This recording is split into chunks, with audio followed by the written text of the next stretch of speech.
And we are live. Oh wow, you're really up in the camera now. See, this is why I asked you to fucking get where you wanted to be, so I could adjust. I could adjust the camera. And now I need to change the chat bot. What is happening with our thing? I am not moved. Widgets, chat box, show chat forever. Twitch app from this thing? Because it's fucking gone. It's probably all the way. It's just see all. It's probably all the way to the right or see all. I don't know, man. It's Amazon Fire TVs are super weird because like they just decide. Well, yeah, I'm not disagreeing with that, to be honest. Hi everybody, welcome to IMBGcast number. IMBGcast? What? I want a BJ cast number 48. Just pay that $150 to get there. Nobody knows what we're talking about if we're saying that, so I'm not gonna clarify on that either. We're not gonna talk about my shady business practices with ooh, how do I put this? Random cam sluts. I was gonna do like a Aqua Teen Hunger Force. Who's? I don't think you can say that on stream, but I'm waiting for random cam sluts. I just said it. I'll say it again. Random cam sluts. No, I don't think I can say whoers. But I also can't say two words that are going to be in this podcast for the sake of news stories. So I'm super fucking excited because I get to say shit I'm not supposed to say tonight. So stay tuned for me getting banned from Twitch. I'll say I know at least one of them. The other one I kept a surprise because I'm not sure if I'm actually going to say it because it's pretty bad. Good. But if you're not sure if you should say it, you should probably not say it. Or say it twice and commit. Like random cam horse. I wonder. Please tell me the name of this. It's going to be Random Cam Wars. Yeah, why not? What? No, it wasn't Cam Wars. It was Random Cam I'll call Sluts. It Cam Horse. I'll do a wordplay on it so we don't get like auto banned. Whatever. I've seen the titles that some people give to their Twitch podcast. I don't think they care that much. No, I mean for YouTube. I've seen some podcast titles. Like I told I watched the Super Best Friends.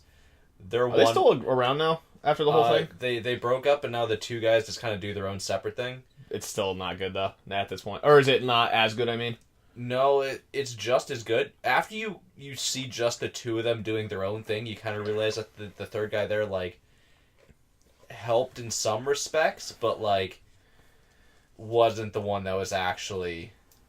Is this kind of like an anger thing? No. Okay. He started making his own video game, and that kind of took over everything that he was doing. Respectable. Yeah. All right. Well. But anyways, their one cam title was like, Hitler did nothing wrong for the third time or something like that. Oof. So, you know. Yeah. You can kind of do whatever you want. I guess. Well. I don't like this. I look so big, and fucking Dumbo's still right there. Twitch crashed? And Twitch crashed again. I think it's updating. Every fucking time. I hate this goddamn app. Yeah, it's not amazing. I feel like that space is lacking something for the background, so we'll figure that out during the podcast at some point. Let's get a giant cutout. Of who? We'll figure that out. I wonder if we could still find a Benoit cutout. Who? Chris Benoit. The pro wrestler who murdered his family. So they erased him from the history. Okay, that's why I don't know him. Yeah. Like, you could find him in old games, but like after the troubles happened. He's just gone.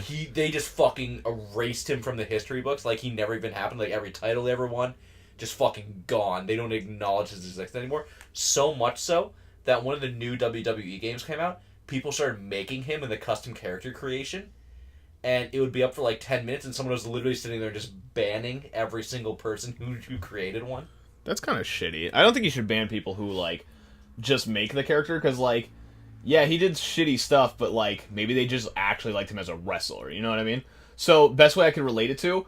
Wait, did he actually kill his family? Yeah. Oh, wait, yeah, never mind, okay. Like, I thought he attempted to kill his family. No, like, his wife and 2 children, just straight up... Oh yeah, fuck them then. I thought it was like a Tim Lambesis from As I Lay Dying episode where it's like, I'm gonna try and hire a hitman, and it was an undercover cop. No, this was super murder. Super murder, not to be confused with regular ass murder. No, I guess it was murder suicide.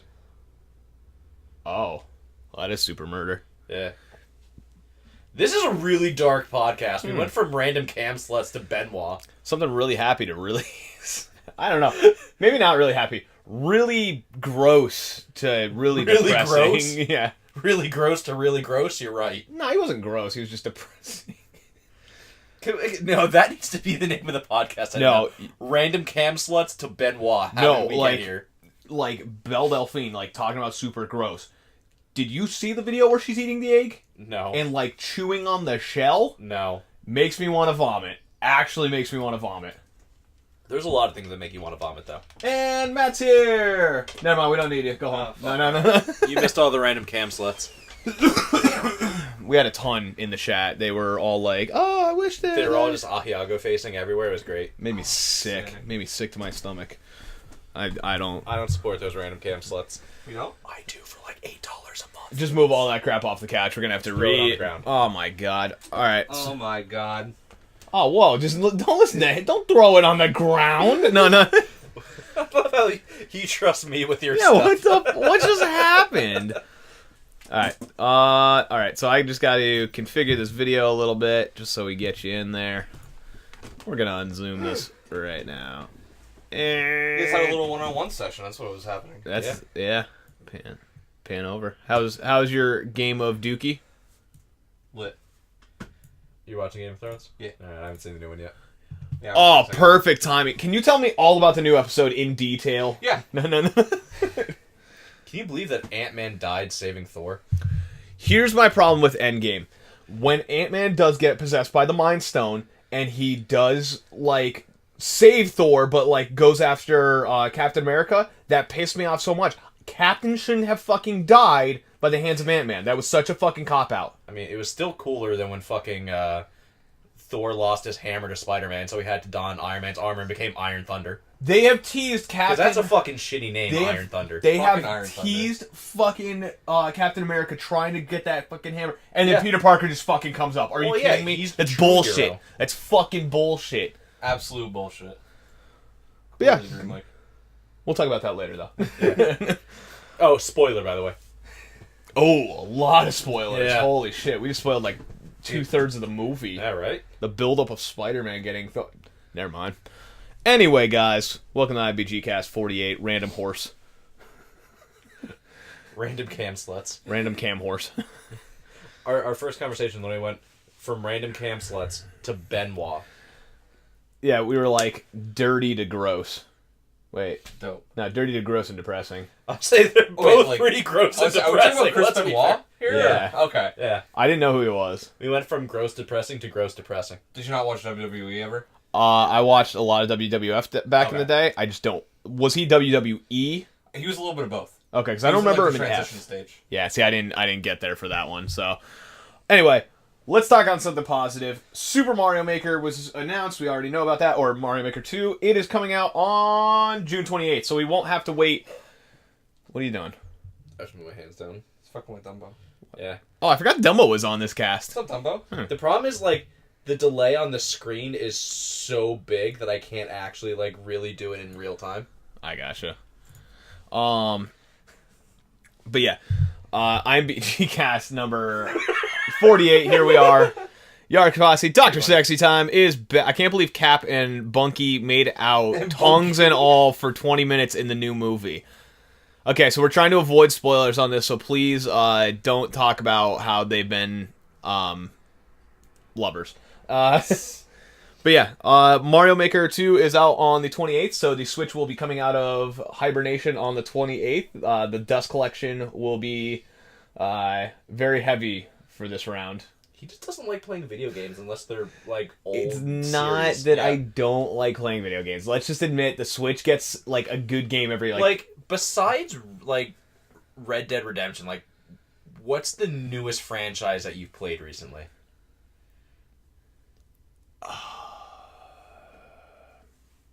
I don't know. Dirt, maybe? Is It's not new, but like My Summer Car. Like every game that you play is like, I guess Apex Legends is a pretty good one, but like Apex, Apex. Like, I did. Yeah, it's like old IP, but the new version of old IP. No, because I play a lot of Rocket League. That's a newer game. Banjo-Kazooie, that was only back in '98 or something. So yeah, the year I was born. Pong. Yeah, Pong, Pac-Man. You know, a lot of good ones. God, we're starting to sound like that fucking Obsidian Studios bullshit. Typing boobies on a calculator by turning it upside down. Good old days. Stick wheel. I like playing stick wheel outside. I like playing Kick the Rock. Let's see. Rock skipping. What else do I enjoy playing video game wise? Evolution, not the game, actual Evolution. Yeah, that was an alright one. Big Bang and Staring at the Sun. I was gonna say Cell Division was pretty fun. I like the mitosis. That actually sounds like a game for a minute. Then there was Cell Division 2. A little bit better than the first one. Speaking of how Joker's song... No, in Persona. No. Technically, if you play WoW Classic, that'll be new for you. Yeah, but I don't want to play garbage. No one wants to play WoW Classic. Melnick told me I'd be perfect for it because I'm kind of, like, cancerous in what I do on video games. And I'm just like... Nah. But see, the thing is, it's like, yeah, you are. Sort of. But do you want to have to put, like, 120 hours into a game to actually then be able to be cancerous? I do that with Apex. No, but you can be cancerous from the start. There's nothing to stop you from being cancerous at the start of that game. I'm trying to think. What's a good game that you could... That's a hard one to think. Rocket League, technically, because you can't be too cancerous. You just suck really bad. No, I don't know. For new franchises, like, I did really like Red Dead. I don't know. There hasn't been anything. Apex was a pretty decent one for me, but I haven't been in the mood for a lot of stuff. I actually went back and was starting to play Batman and Liberty City Stories for a minute, so... Yeah, I don't know. I don't play as much new shit. And Banana Potato Hammock, he's right over there. Jon Snow takes Thor's hammer and shoves it down Dumbledore's ass, or into Dumbledore's ass. You can gank Damn it, sooner now I know Dumbledore is not alive anymore. I didn't. Anyway. Well, after taking Thor's hammer, he won't be. Oh my god. Anyway, speaking of Matt's age, Smash Brothers is 20 years old today. You would have been like, what, 1 year old at that point? What year did it come out? 99? 20 years ago from today. Oh, fuck. Ugh. See? I just repeated myself twice. But yeah, 20 years ago from today, yeah, so that would be... I'd be 1. Okay, so actually, I'd be negative month old. Because I'm going to be 21. I guess I still have to subscribe. Never mind.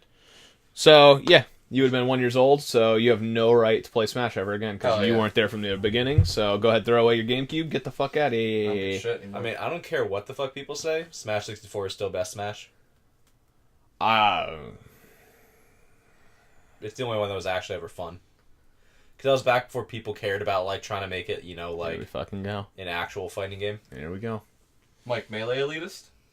Melee Elitist with me? That's what I like to hear? Yep. Yeah. Like, literally... I'm not a Melee Elitist. No, Melee was my favorite. I hated Brawl. This new one's stupid in the story mode, so I don't give a shit, because I hate those little... Here's your, like, power-up cards. I want to just be like, here's your story. Go kick ass, and here's your character. Kind of like how, like, Mortal Kombat 10 did. I'm not sure about 11 yet, but how Mortal Kombat 10 was just like, you have your character, fight. I don't care about cards. I don't care about soul companions. I don't care about that. Just let me fight. Yeah, that's how it is. And give me trophies. I would say, I think MK11 looks pretty good. I'm pretty excited to play it. So we could talk about MK11. It's on there somewhere. We're kind of powering through a couple things here just to kind of get them out of the way. But my one big piece of news... 13 XIII is getting a remaster by Studio Microids on November 13th of this year, so we're gonna play 13 for a second time on this channel in full. Well, you are. Nope, Salsky is. He volunteered. Nope. This is Salsky. Look at Lex Health isn't moving. I want to play that game. Wow, dude, that's really cool. Yeah, see how fucking easy that is, bitch? Now you're playing it. No. So, you know what this means, though, right? This is clearly a test by Ubisoft to be like, hey, do people still care about this franchise? I hope so. Give us infinite dollars and we'll make a new one. So if you want 13.2 or 15, or would that be 26? Would 13.2 be 26, 15, or 15? It'd be 14. No, 13.2. Yeah, but you're not using Common Core. Okay. All right. So would that be? It'd be 14 or 20,000. Common Core is very hard. All right, so 20,000. So if you want 20,000, then you just shut up and give them all your money, or else you're never getting the new game. If they complete the storyline in this, or at least give us the option that it's like, and they're very transparent. They're just like, hey, if you guys get this, there's a chance we'll do it. See, game companies are never going to do that. A lot of games that you see that are kind of like this, where it's like, hey, this is a remaster. Hey, this is it's a filler. A thing. It's like, do people want this? Will people give us money if we make a new one? No. Okay, we didn't have to put a lot of work into that anyway, so we didn't lose much on it. But if it does work out, we'll make lots more money because everyone will buy the new one. And it's super shitty. It's basically you're pre-ordering a game that you're not guaranteed to get. Kind of. I'm hoping this gets a Steam release, and the reason I'm saying that is because then I can... Epic Game Store only. That's not confirmed yet. It's not confirmed yet. But I'm hoping that we get a Steam release, so that way I could take the weird version that I have to like go into the INI files to modify. Yeah. I wish I could take that out of my Steam library and just have 13 in there. Yeah, or you just buy it on Epic. Yeah, man. I'll cry. Oh, it's my favorite streamers. Shut up, Nate. We're not your favorite. Buying all your merch, to be honest. Oh, okay. Well, let me help you out with that. We'll just go ahead and do this, and we'll hit merch, and that didn't work. Very good. 10 out of 10. Oh, there it is. Okay. Thanks, Streamlabs. Oh, man, our Streamlabs a little slow. I was like, okay. Anyway. Percent sign support. It might be gaming. That's supposed to be a comment. Yeah. But it's not commenting out the actual comment thing. I know how to get to it. No, I know. That's just for anybody else that might be watching that might want to pick up a ball. I'm not wearing my hoodie right now. Yeah, I put on the wrong hoodie. Alright, time to switch. Huh. Where's it at? I don't know where it's at. I don't think it's over there. I think it's probably in my closet. Did we ever release that Larry pillow? No, we didn't What the fuck are we doing? We didn't release the Larry body pillow. It doesn't even need a body pillow. No, we need a Larry body pillow. It needs his face on a pillow ASAP. All right, let's go to something that's actually going to be a long story. He's the muse of our channel. Okay. Jedi: The Fallen Order, a game by EA, will not have, here we go, no microtransactions, no loot boxes. So, they're going the right direction. Everyone join my stream. You're not even streaming. Shut up. But, yeah. No microtrans and no loot boxes. What are your thoughts on that? Good? Maybe. Okay. Go. I'm interested. You fucking scumbag. Go ahead. That's why I'm curious it's a maybe. So... Sorry. I was just dying over there. If it is actually a rich, good single-player experience, spectacular. If your options are zero customization of your character, because there are no microtransactions, I mean, depends on how, it's too early to be able to tell. Okay. But, if I just can't customize my character at all, I just want to be able to customize my character. That's all I want. Fair enough.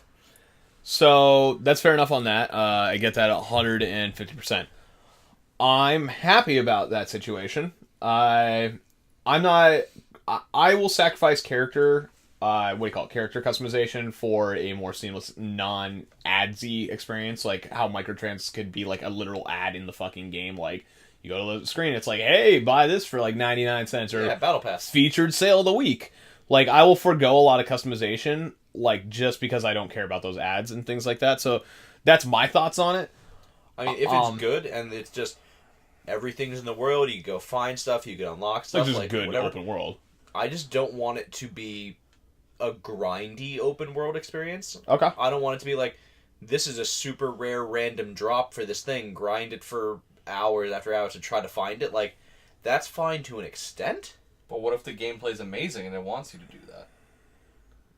It still is too much to an extent. So this is coming from a guy who put 850 hours into Monster Hunter. Yeah. Okay. Yeah, that's even going to relate that to Monster Hunter. Well, that's even like with Borderlands. Like, there were some items that it's like you can only get it from this boss, and you have to farm, like the Infinity Pistol. And it was just a pain in the dick to get that. And after a while of killing the same thing and farming and grinding and doing all that, you're just kind of like, I don't fucking care anymore. Because, like, with Monster Hunter, there's things that's like, oh, I need these monster parts, whatever. I kill this thing 10, 12 times. That's still a lot to kill one thing to get one item to drop. Yeah. But, like, whatever, it's still reasonable. You're still having fun playing it. But then there's, like, specific decorations, like the really common one in Monster Hunter World that just no one fucking has, are attack gems. And all it does is raise your attack, but they decide to make them the rarest fucking gem in the world. Where I have played 850 hours. Never saw one. I have 4. Oh, wow. Which is... The max you can have is 7. Most people who've played as long as I have 3. Jesus. 2 of them are guaranteed to be given to you by the game. So in your 850, we'll call it I have 2. actually found 2. Wow. It's kind of like the weird exotics that I got from Rocket League. What is it? 7 exotics in 1,450 hours of gameplay. So, like, there's some things where it's like, I don't need them, but some optimized sets need all 7. And I just can't make that set. And I'm not going to sit there and grind for another 850 hours to get 2 more. Yeah, that's annoying. In Rocket League, like, can you buy those exotics, or... No. Can you just... Okay, so... You have to unlock them through chests, which is a pure luck-based thing, which is kind of like grinding for them. But the thing is, I grind for decryptors and things like that every once in a while during these, like, rocket passes, they call them. Sean's not here. Oh, yeah, we don't have to worry about that. Sean, they're gambling. They are gambling. So it's a gambling aspect. But the thing is, I get free decryptors. So a decryptor is you can't trade the item once you get it. So literally tonight, like right before this podcast, I was playing a little bit of Rocket League while I was waiting for Solsky to come down. And then I played 1 or 2 matches, got a chest. Decided, fuck it, I'll open it with the decryptor. I got 2 of them. Got an exotic. And that's like a rare thing. Yeah. I did the math on what I would have had to do because I got a couple traded to me from a friend. It was like 7 per 1,450 hours on Rocket League. So would you be happier if you can just buy the exotics for 99 cents or something like that? I don't fucking care. Mm-hmm. I love Rocket League. I don't care about certain customization items. Basically what it comes down to is, would you rather have you get random things from packs? Or would you rather just have the option to buy what you want without having to open packs? But the only way to get them is you have to buy them. You can kind of do that with the Rocket Pass. You could buy levels in the Rocket Pass. So we're talking about that new goal explosion. If I didn't want to grind for it, like, 'cause that's what I'm doing right now to get to level 41, which I'll hit level 100 and something before I'm done with the Battle Pass, but those items are purely, like, what you have in that Battle Pass. I'm talking about, like, every item that is in the game. Would you rather have those primarily just from loot box kind of things? Or every item in the game is always available in a store where you could literally just go through and just, like, buy everything for, like, 99 cents a piece. But there are no loot boxes.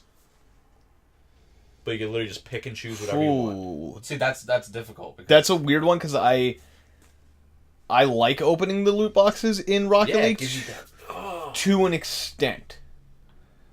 I think the solution for something like that would be, after, like, a year of it being out, have, like, the item available for sale, but have, like, a special trait on the loot box opened ones. Just be like an LB tagger on it or something like that makes it a little more valuable to the people who actually gambled and opened one. Well, I'm not saying for find a way to combine this together. No, I get that. I'd probably rather have the loot boxes. Okay. So I'm fine with that. But, like, it'd be kind of cool to see it, like, after a year of the loot box being discontinued, even, because I have loot boxes that are discontinued that people are after right now. And it's one of those things that, like, have it so the items are available, but they won't have, like, a specialty tag that makes them more valuable for the Rocket League economy that they have going on. Because I'm 100% the complete opposite, where, like, I play Magic. It's a game based around where literally everything is in sealed packs, where you open the pack, and you don't know what's in there. It could be good, it could be bad. And, like, I love opening packs. It gives me that little, like, crack fix that you're always looking for. I know, because we were talking about the Pokemon the one day when you were there. But, like, Still, like, all the money I spent on the new set of Magic that came out was literally me buying single cards. Oof. So, I would rather just go buy, I want this one, this one, this one, this one, 4 of this one, 2 of this one, and just doing it that way, then I'm just going to buy packs. So... Because I would much rather just put my money towards something I know exactly what I want. Rocket League's a hard one, because the Rocket Pass kind of is that, and then the loot boxes are kind of secondary, even though they have exclusive items. Can you get everything from the Rocket Pass? No, and that's the weird part. There's a lot of really, really good stuff in the Rocket Pass. Well, there has to be, else why would you get the Rocket Pass? Exactly. So I think they have a good balance of, there's a lot of great shit in here, but there's some really fucking cool things at the top end of these loot boxes that you might spend like $5-10 on. So, packs are the wave. I disagree. Packs are the wave? What do you mean by packs? Like, just buying, like, packs of items? Like, life is like a... I don't know what you're on about. It's a bunch of nonsense. This is all nonsense. But yeah. He's high in that goddamn vape. The one thing that is kind of upsetting about that, like with the no loot boxes, no microtrans for Jedi Fallen Order, is that's something that has to be announced. Mm-hmm. Yeah. That's how bad EA is fucked up in the past. That's already. the depressing part. It's just like, this is where we're at. What I want to know about this is if there's no microtransactions, nothing like that. How are they going to make money? It's free to play. No. How are they going to do DLC? Is DLC going to be paid for, or is DLC going to be free? I would consider... Because most games that have free LC are games that have microtransactions in them, because the microtrans help pay for that DLC development. And I'm kind of okay with free LC over, oh, this thing's $10. Like, I loved the new Call of Duty. I bought 0 maps because they cost $10 for a map thing. I don't want to spend that. But games that have free LC, it's like, oh, there's microtrans here. I still get that DLC for free, though, right? You and I are very flipped on that. As like, it's weird because like you would rather buy. I'd rather have some boxes, but for the DLC, I would rather buy the DLC, and you'd rather have it free. Which that's kind of I would rather have free DLC. That's super interesting. So the way I justify what my answer would be is, if a game is really good, I will buy the DLC for it because it's just a continuation. Like Monster Hunter. Is that paid DLC? We haven't had any yet. Is it supposed to? No. Okay, so fuck Monster Hunter. I was saying, stupid example. That game is literally the definition of like, this is the perfect game. Why make it any different? So we'll say something like BioShock Infinite. I enjoyed BioShock Infinite on the playthrough, right? When it came time to put the season pass money up and be like, this is what you're going to be getting, and it was like going back to Rapture and everything like that, I looked at it and I'm like, you guys worked hard, I'm going to purchase this. So I purchased the DLC. When it came to like Batman, Arkham Asylum, Arkham City, Arkham Knight, all of the DLCs I have purchased because I support Rocksteady and what they do. So then why not do that same thing through microtrans? Because I don't want the ads on the game. You get this DLC for free. That's pretty good. I'll buy your $10 thing. It's about knowing what you're getting at that point. Because I know that I'm getting this extension of what I've already had. But you know you're getting that DLC for free. But I would rather support them in that way by buying the DLC rather than see the ads on my screen all the time. I'd rather... Because the second I see an ad on a game that's like more... I guess I'm talking more like story-driven at this point, because that's what I realized. Yeah. Like, I'm talking very story-driven. So on a story-driven game, I don't want to see microtransactions. It brings me right out of the environment. If I boot up Red Dead and they're just like, hey, fucking buy this. No, thank you. Yeah, like, honestly, like, when I was playing Red Dead 1, like, the Undead Nightmare ad would pop up all the time, and it kind of pissed me off. I'm like, I don't really want to buy Undead Nightmare right now. Yeah. Just leave me alone right now, Rockstar. Like, I'd rather them just have a little button that says, like, DLC store or something like that. That's fine with me. Mm-hmm. And if I like the game, I'm more likely to buy the DLC. And it's just because I know what I'm getting if I really liked the game hardcore. Except for Resident Evil. That's a really weird one because the DLC was like a totally different breed from the main game. Are you talking about like the Biohazard DLCs? Just Resident Evil 7 in general. Yeah. I guess the way I think about it is like, I get where you're coming from. I already bought the game. Why am I forced to buy more of the game if I already paid you for the game? So I understand that. It's like, yeah, there's more development time and stuff that went into it, but I bought the game. I won't. So I 150% get that. Like, I get that mentality and everything like that. There are games that if I don't feel like they were finished and they are selling me the finished product as I go, I will not do that. But BioShock Infinite felt like I like that one because that one Season Pass, in my opinion, had some of the cooler DLC. I 150% will buy that because it felt like a finished game and then there was added on. Borderlands games, they feel like full finished games, and when the DLC came out, it's like these are just actually huge because they're so different than the base game. Yeah, and that's why I'm a supporter of it, because I don't buy too much that's not like I don't buy a lot of season passes in general. But also, you look at that came from a time before microtransactions.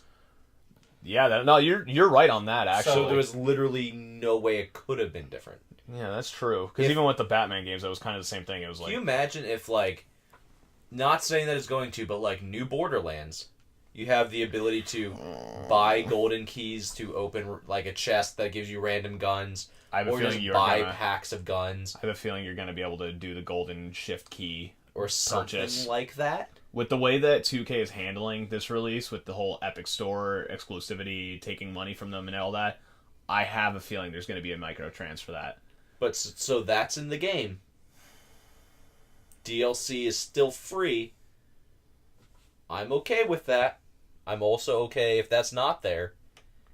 And you still have to pay for DLC as long as the DLC is like it was in the old games. Agreed. Yeah. So, like, on average games with microtrans, 100% believe that DLC should be free. My thing is, like, I guess I base my... The only time... Holy fucking shit, I just watched that pop up. That's the wall of text. If a game is popular, like Black Ops, for example, of course they will add DLC like zombie maps. Zombies were super popular, and so they made different maps, which gets the company more money and makes the players happier because they are willing to purchase DLC because they want more than just the base map that the game came with. So, yes, but his point would be more so, like, why not just release those fucking maps? Because it's only one fucking map. Yeah. And it's the same gameplay. So, like, Borderlands 2 is a great one because it's like... So the one that comes to mind immediately, Borderlands and Borderlands 2, is either Dr. Zed's Zombie Island. It was a completely different gameplay style. That was fucking sick, except it had no fast travel. Which plus the zombies, when you got to a high level, were fucking hard as shit with certain guns in that game. For me, it was just, oh man, time to go run around this map. I have to run here, and then over there, and then over there, and then over there. Borderlands 2? Did you play all the DLCs for Borderlands 2? For 2, no. Okay, did you play Sir Hammerlock? No. Completely different. It was my favorite DLC of all the Borderlands because it was so weird. It was like you're in this jungle-ish but like desolate area, and the enemies were totally different. The fucking like mini raid bosses and things were amazing. Like everything was really well thought out in my opinion. So when they're different like that, yes. For the Black Ops thing, Black Ops 2 was amazing. It was one of my favorite games ever in terms of like the first person shooter aspect. I did not buy the DLC for that. Like, I don't think for a while after, because it didn't add enough value for me to, because it was just new maps.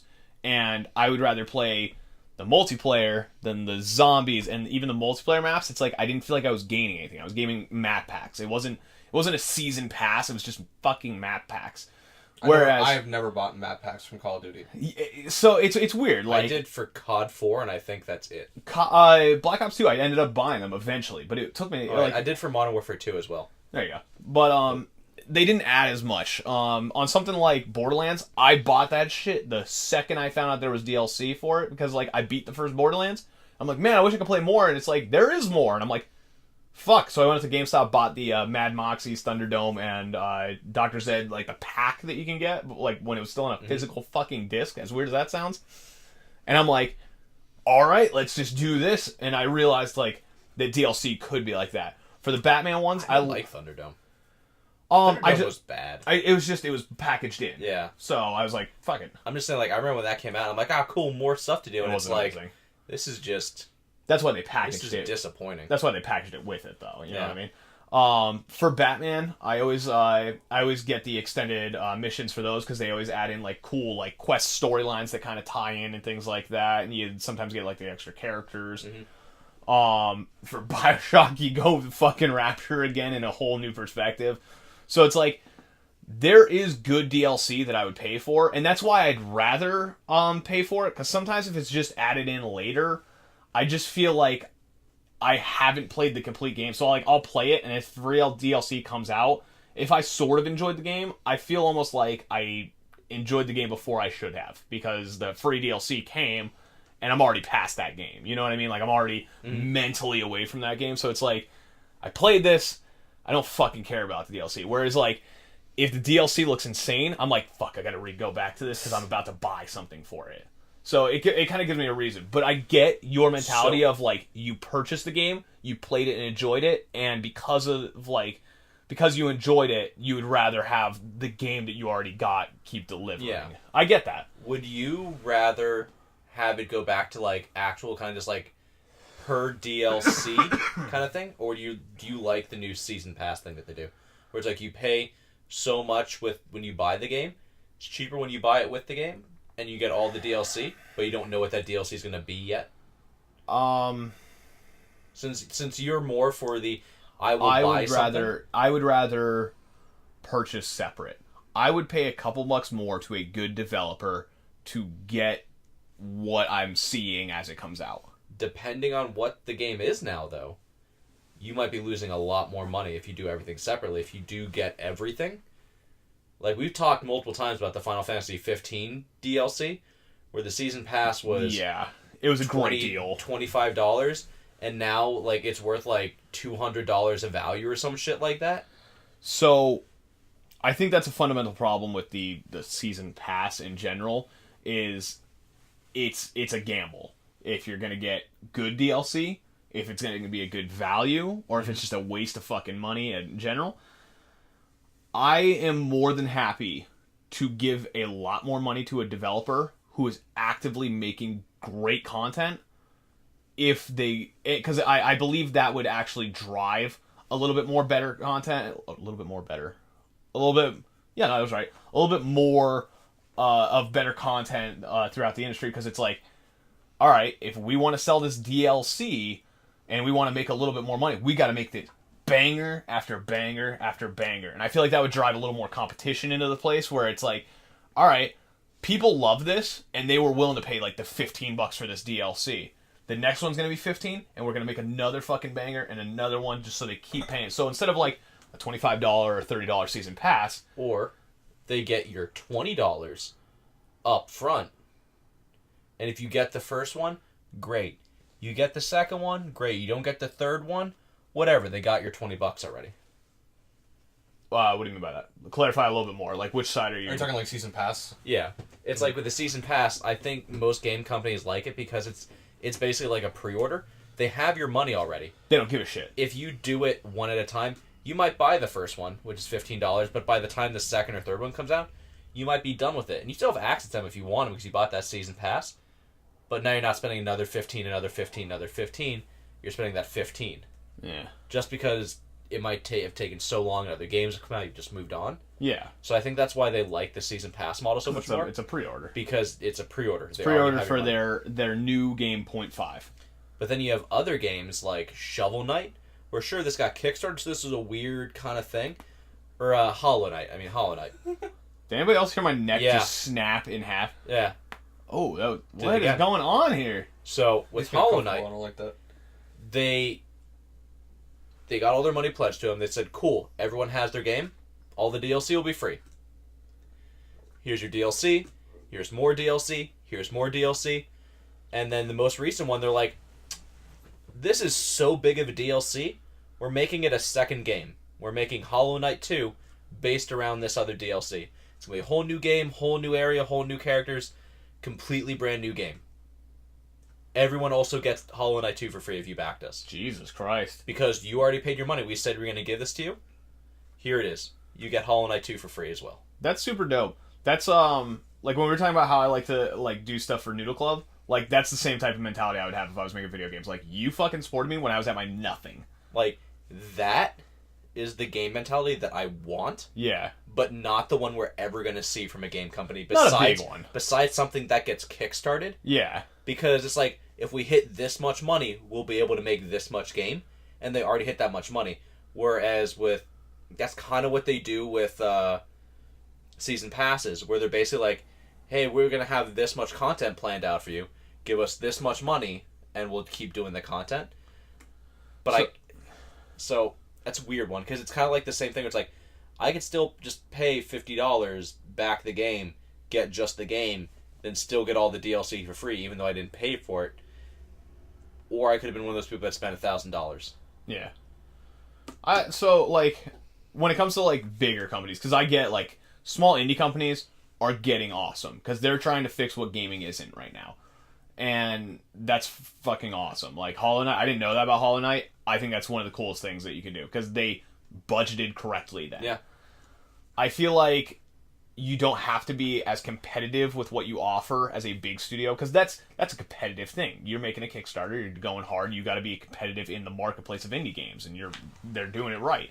With Kickstarter, though, it's not really so much about being competitive. Not. It's more so about, look at this thing. Yeah. Is this the thing that the hive mind wants? I mean, more so, not competitive on the Kickstarter in general, but games that are Kickstarted, you need to be competitive once you release so that the game stays relevant, and it's not just, I got my money at Kickstarter to make it. I want to see you profit. Probably not Gamer. Thank you for joining the ER Posse.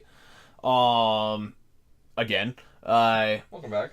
But yeah, it's one of those that, like, you as an indie game, you made your money and you made enough to make the game. I want to see you profit now. So I think you need to be a little more competitive in that space where it's like, we're actually just an awesome company, so our next release, you're going to catch us again even harder.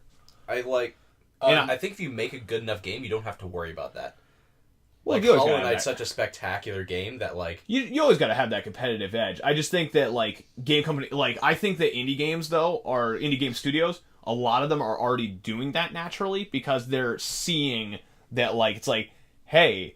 It's kind of like how we refuse to give into certain things on the channel, and it's like, we'd rather have a hardcore fan base that we, like, try and, like, interact with and give back to, rather than something where it's like, we just sold 1 billion copies, and here's the second one. You know what I mean? Like, they're like, yeah, you guys fucking did this. You guys rock. Here you go. And then on the next one you do, like, because that's inevitable. Their future will be another, probably Kickstarter at that point. Their next Kickstarter is going to blow up again because of the way they're acting and conducting themselves now with that competitive edge. Because people will see that, and they'll be like, hey, their last Kickstarter, like, they fucking did all this. Let me give you money for the next game. Maybe we'll get this again. You know what I mean? Like, cool stuff like that. So, speaking of never giving in, when are we just going to start streaming Fortnite? That's true. All the time. Also, Nate, Noodle Club is a family. Sorry, I don't like talking about Fortnite a lot. You mean Space PUBG?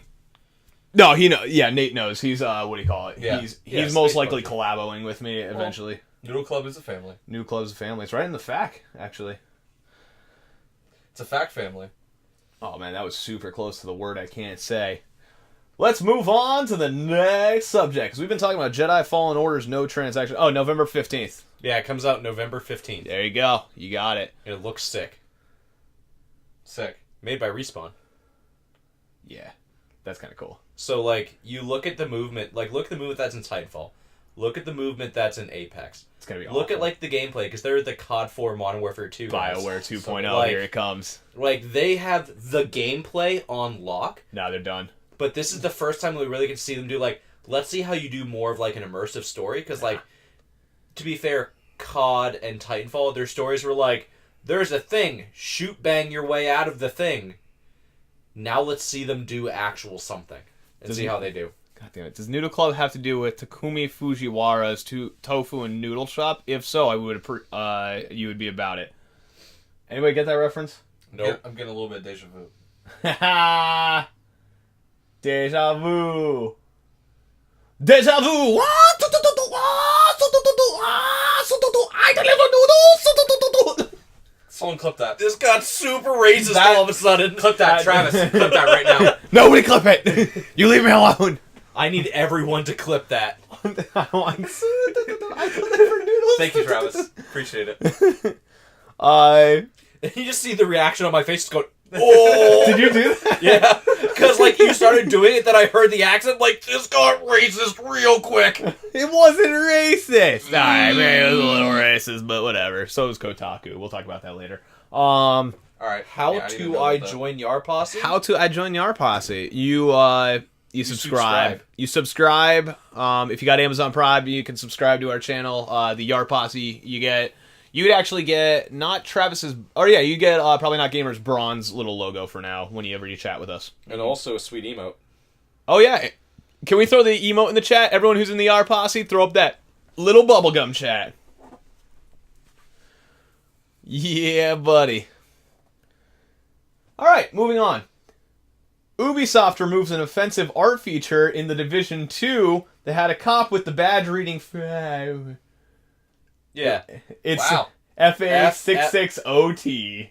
No, it's F4660T. Oh, whatever. Leak speak. That's a yike, dude. That's not like you subscribed. That's a lie. That's a lie. Yeah, we didn't see it. Okay. But yeah. So that's kind of bad. Oh, that's pretty bad. Whoever put that in the game, they're kind of fucking idiots. So the whole response, like, this is an old story. I know. I just felt I put it in because we haven't been around in like 2 weeks. So the story behind this is that as they were curating it, they just didn't notice this, because what this is it's an already existing art piece that was altered and then resubmitted. So the original art piece did not have that on it. So they saw it, just thought it was altered to be the cop eating a donut, and went, yeah, sure, whatever, and threw it in there. Oh. Oof. So now they're going through and, like, re-scrubbing everything again, and basically the guy who okayed this is, like, straight up fired. Because you should be, like, focusing on what you're doing and actually looking at the art that you're, like, putting forward. I clipped it, but I can't post it. Oh, yeah, because we have media share off. Well, send it over to private chat, I guess, and we'll take care of it later. Mm-hmm. Check our channel clips if you want to see me be super racist, apparently. Well, we can just bring it up and play it on stream later. Oh, that's fun. Rage 2, you want to talk a little bit about it? Kind of. So, from what I see... That's not a good response. So, it seems like a really fun game for, like, a solid 8 hours. Is the best way I can describe it. From, like, everything that I've seen, it has a lot of really cool stuff on it. And there's one guy who I watched that did a review on it that probably said it better than, like, everyone else. It's like, if you just play this for, like, the pure fun of just doing dumb shit, it's great. If you expect to play this as a game and have, like, story progression, it's not, what's it called? Far Cry. It almost not a Far Cry in any way, shape, or form. It almost sounds like a, what's that game with the little jetpack stickies?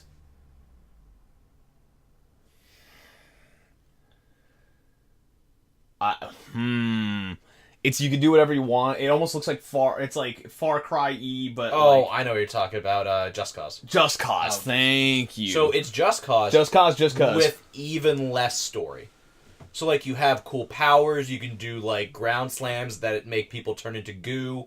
Your shotgun can be either a shotgun or, like, concussion rifle. Like, all the guns are cool, all the powers are cool, but, like, that's all there is that gameplay. Is that cool? Once you murder the same people over and over and over and over and over again, eventually it gets to the point of, like, what am I doing? I gotcha. So it seems like a really fun game to play for a while. Maybe something to play with friends. But, like, it's not a game that you'll be putting 80 plus hours in. At least that's the way it seems from everything that I've seen. But I could be wrong. And I'd be happy to be proved wrong. But right now it's just... Do you like just murdering people? Perfect. You can I don't want that. I don't want that. Yeah, there's something that says gift a sub, so you got to click gift a sub if you're on it. So that's the only thing I could think of. Sorry, but yeah, no, yeah, that doesn't sound awesome particularly. Like, I wouldn't spend $60 on that. No. So, It almost reminds me of, like, Borderlands Lite before Borderlands. But see, most of the stuff we've seen is the people who they let play it, they're like, you can play this for 90 minutes. Do as much as you can in 90 minutes. And most people, when it's like, do 90 minutes, they go, I want to go goof around and try to do as much crazy stuff as I can within 90 minutes. They're not going to go, let me go follow the story. True, yeah. So, like...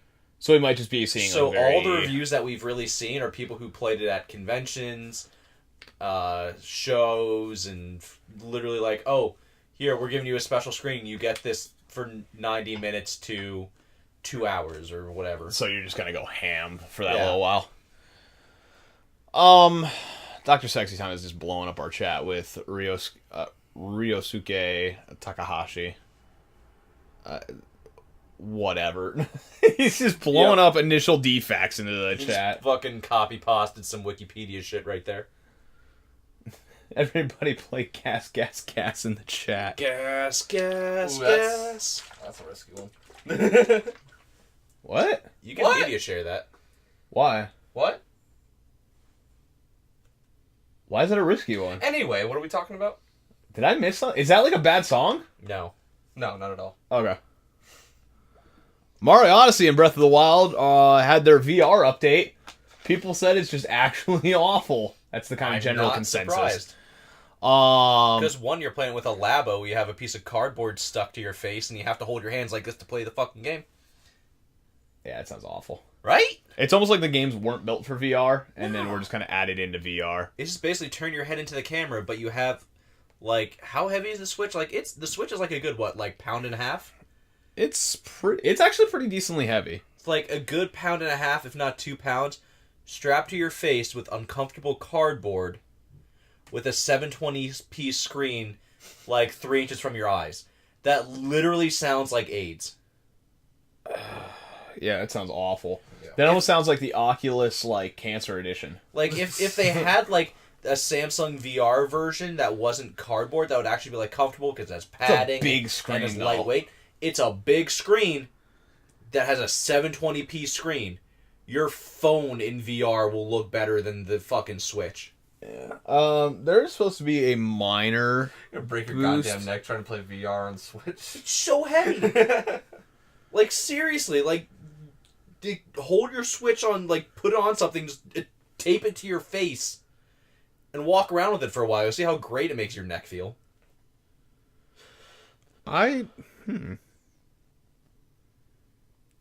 Yeah, I don't know how to subscribe to us on mobile. That's a super weird thing. There's literally a button that says subscribe underneath.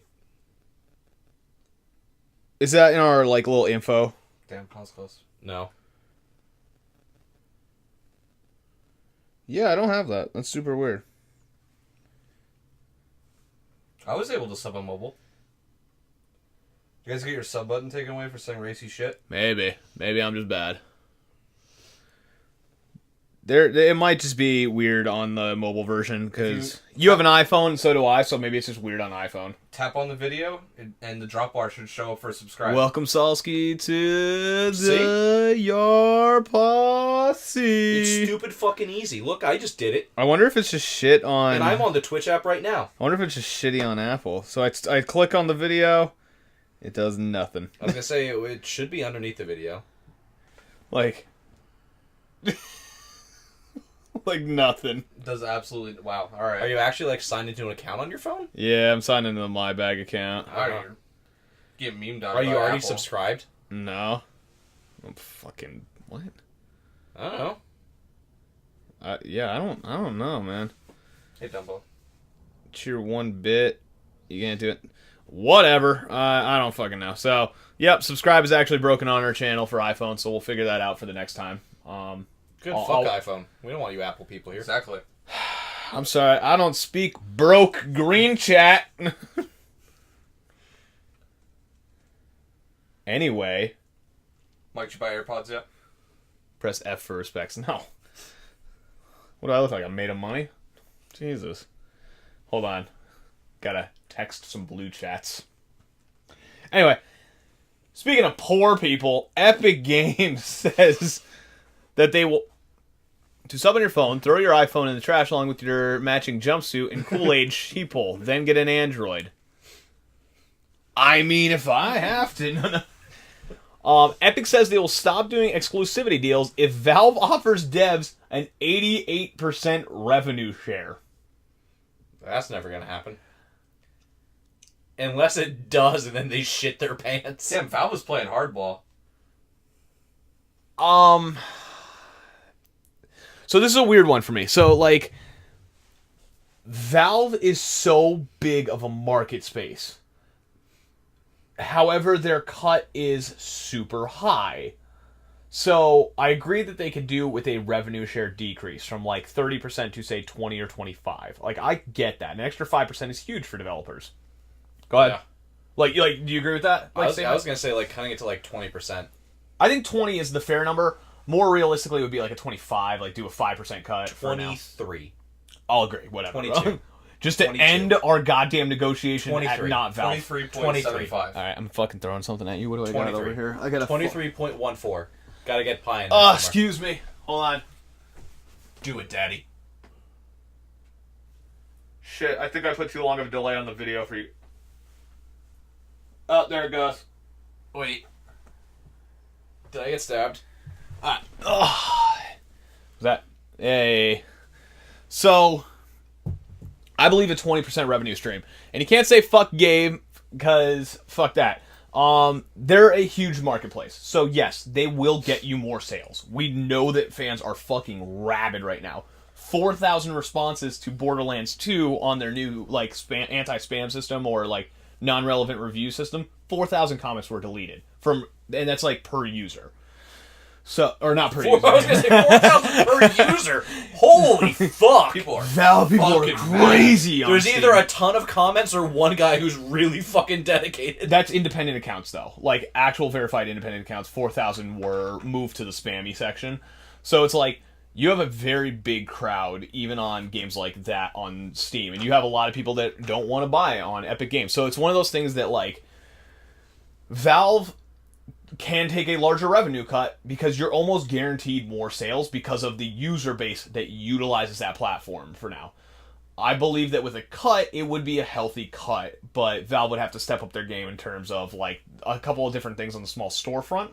But for Epic to say they could take an 88% revenue share, and that's when Epic will stop being, like, scummy and, like, paying for the exclusives, like, and saying, like, oh, we're for the consumer, but you have to, like, support us only. Like, you have to be loyal to us because we fucking bought the game that you were going to buy and you have no choice, actually. And we're not actually supporting you as a consumer because we're not giving you a discount or anything with that extra revenue share. Epic has no room to call shots right now. At all. They are not the liked platform. They are not the fucking preferred platform. They are not even the recommended platform for a lot of people because it just doesn't offer as much. So have we gone over this yet? Go ahead. Do they still not have a shopping cart option? It's on the roadmap, dude. Like, how do you open a fucking store that doesn't have a shopping cart? How? A working search function. Reviews? Reviews? That's something you can implement later. But, like, you think I go to a store to buy something. What are the two things that it fucking needs? A search function to find the thing that you want, and then a cart so you could actually buy it. The reason I say reviews, because I agree with that 100%. The reason I say reviews, because those are so stupid that they don't already have them. Like, they're actually just dumb. How do you fucking launch a store and not have those? Go, we're going to add them later. It's like, no, fuckers, add them, then release it. I have a business that does no money, like, whatsoever. Guess what my store has? A shopping cart. Yeah. Like... How hard could that possibly be to program in? It can't. It honestly can't. It's probably like entry-level programmer. I was going to say, that's got to be something that there's already existing code for it. The problem is... You just fucking plug it in. What are you going to use that shopping cart for? The 5 games that you can't get anywhere else. But that's my problem. It's like, that was 5 games? Oh, this came out like 3 months ago. The next exclusive is like in 5 months, and the next exclusive is in like 5 months. So it's like, what do you need a shopping cart for? I get that. Whatever. They don't need it yet. There's not enough items in the store. That's like walking in the store. It's like you got 5 sodas right in front of you. You're like, yeah, I just want that one. Because all these other ones are garbage. Oh, that one's free. I'm just going to steal that too. Steal that. I forget what I was saying. The review system is weird for me because it's like every major online store that I could think of, even like things like Wish or Rakuten or whatever, they have reviews for the product. Like if I go on Newegg and I'm looking at a computer part, I'm like, I wonder what the reviews are. This is bad. And reasons why.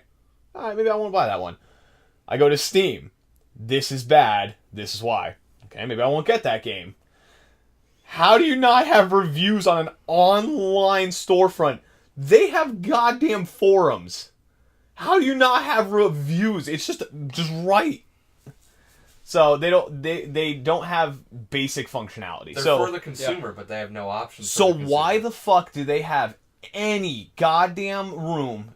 Why does Tim Sweeney think he could fucking call the shots? Fucking Tim Sweeney, dude. When Fortnite inevitably ends, because it's not going to be like, wow, it's not going to be like that. People are already getting sick of Battle Royale. Here's the deal. Epic is a game and a game engine developer who also has a game shop. Valve used to be a developer and used to develop game engines who has a game shop. Epic is, in a way, fighting for itself. It's fighting for itself, but they're trying to do it under the guise of for the consumer or for the developer. Quit fucking putting ads on my goddamn stream. They're saying they're for the developer, they're for the consumer, they're for all these people, they're for this, they're for that, but they'll turn away small devs. They won't give discounts or anything, or they won't give basic functionality, or they won't be considerate to the users that are skeptical of their shop. And instead, they're trying to just come in like a bull in a china shop, and they're making a lot of bad moves, which are turning people away from them constantly. And for them to say, Valve has to do this for us to not take games, when Fortnite inevitably crashes, because Battle Royale is on a very steady decline. It's very small for them, but it is on a steady decline. When Fortnite goes away, they will be left with a few temporary exclusives or older exclusives by the time that happens, and their revenue stream will dry to an extent. So it's one of those things that, like, they could do this right now, but it's not a sustainable business model. And for them to try and tell Valve something, Valve can literally look at them, and from their, like, $1 spamware bullshit games that they allow to be on their shop, we'll just be like, yeah, suck our dick. Like, straight up, just suck my dick. Like, I told you what Epic Games should do. I think we talked about this in 2 or 3 podcasts. Really fresh, because it's been like 2 weeks. So what they should do, don't give a shit about exclusivity. Just take all the games that they want, get all the games on the store, don't worry about doing this with them. It could be here or on Steam. But then just go, alright, because of the way, like, our developer kickback thing is, we're going to give you, like, the kickback discount. Where every game, no matter if it's brand new or really old, is going to be $5 cheaper than whatever it is on Steam. Or a certain percentage cheaper than it is on Steam. Because if I look at a game that's brand new and I go, I could buy this for $60 on Steam or $55 on Epic, that saves me $5. So the one thing I will say about that, in my opinion, I agree that a better consumer stance of like a $5 discount is a must.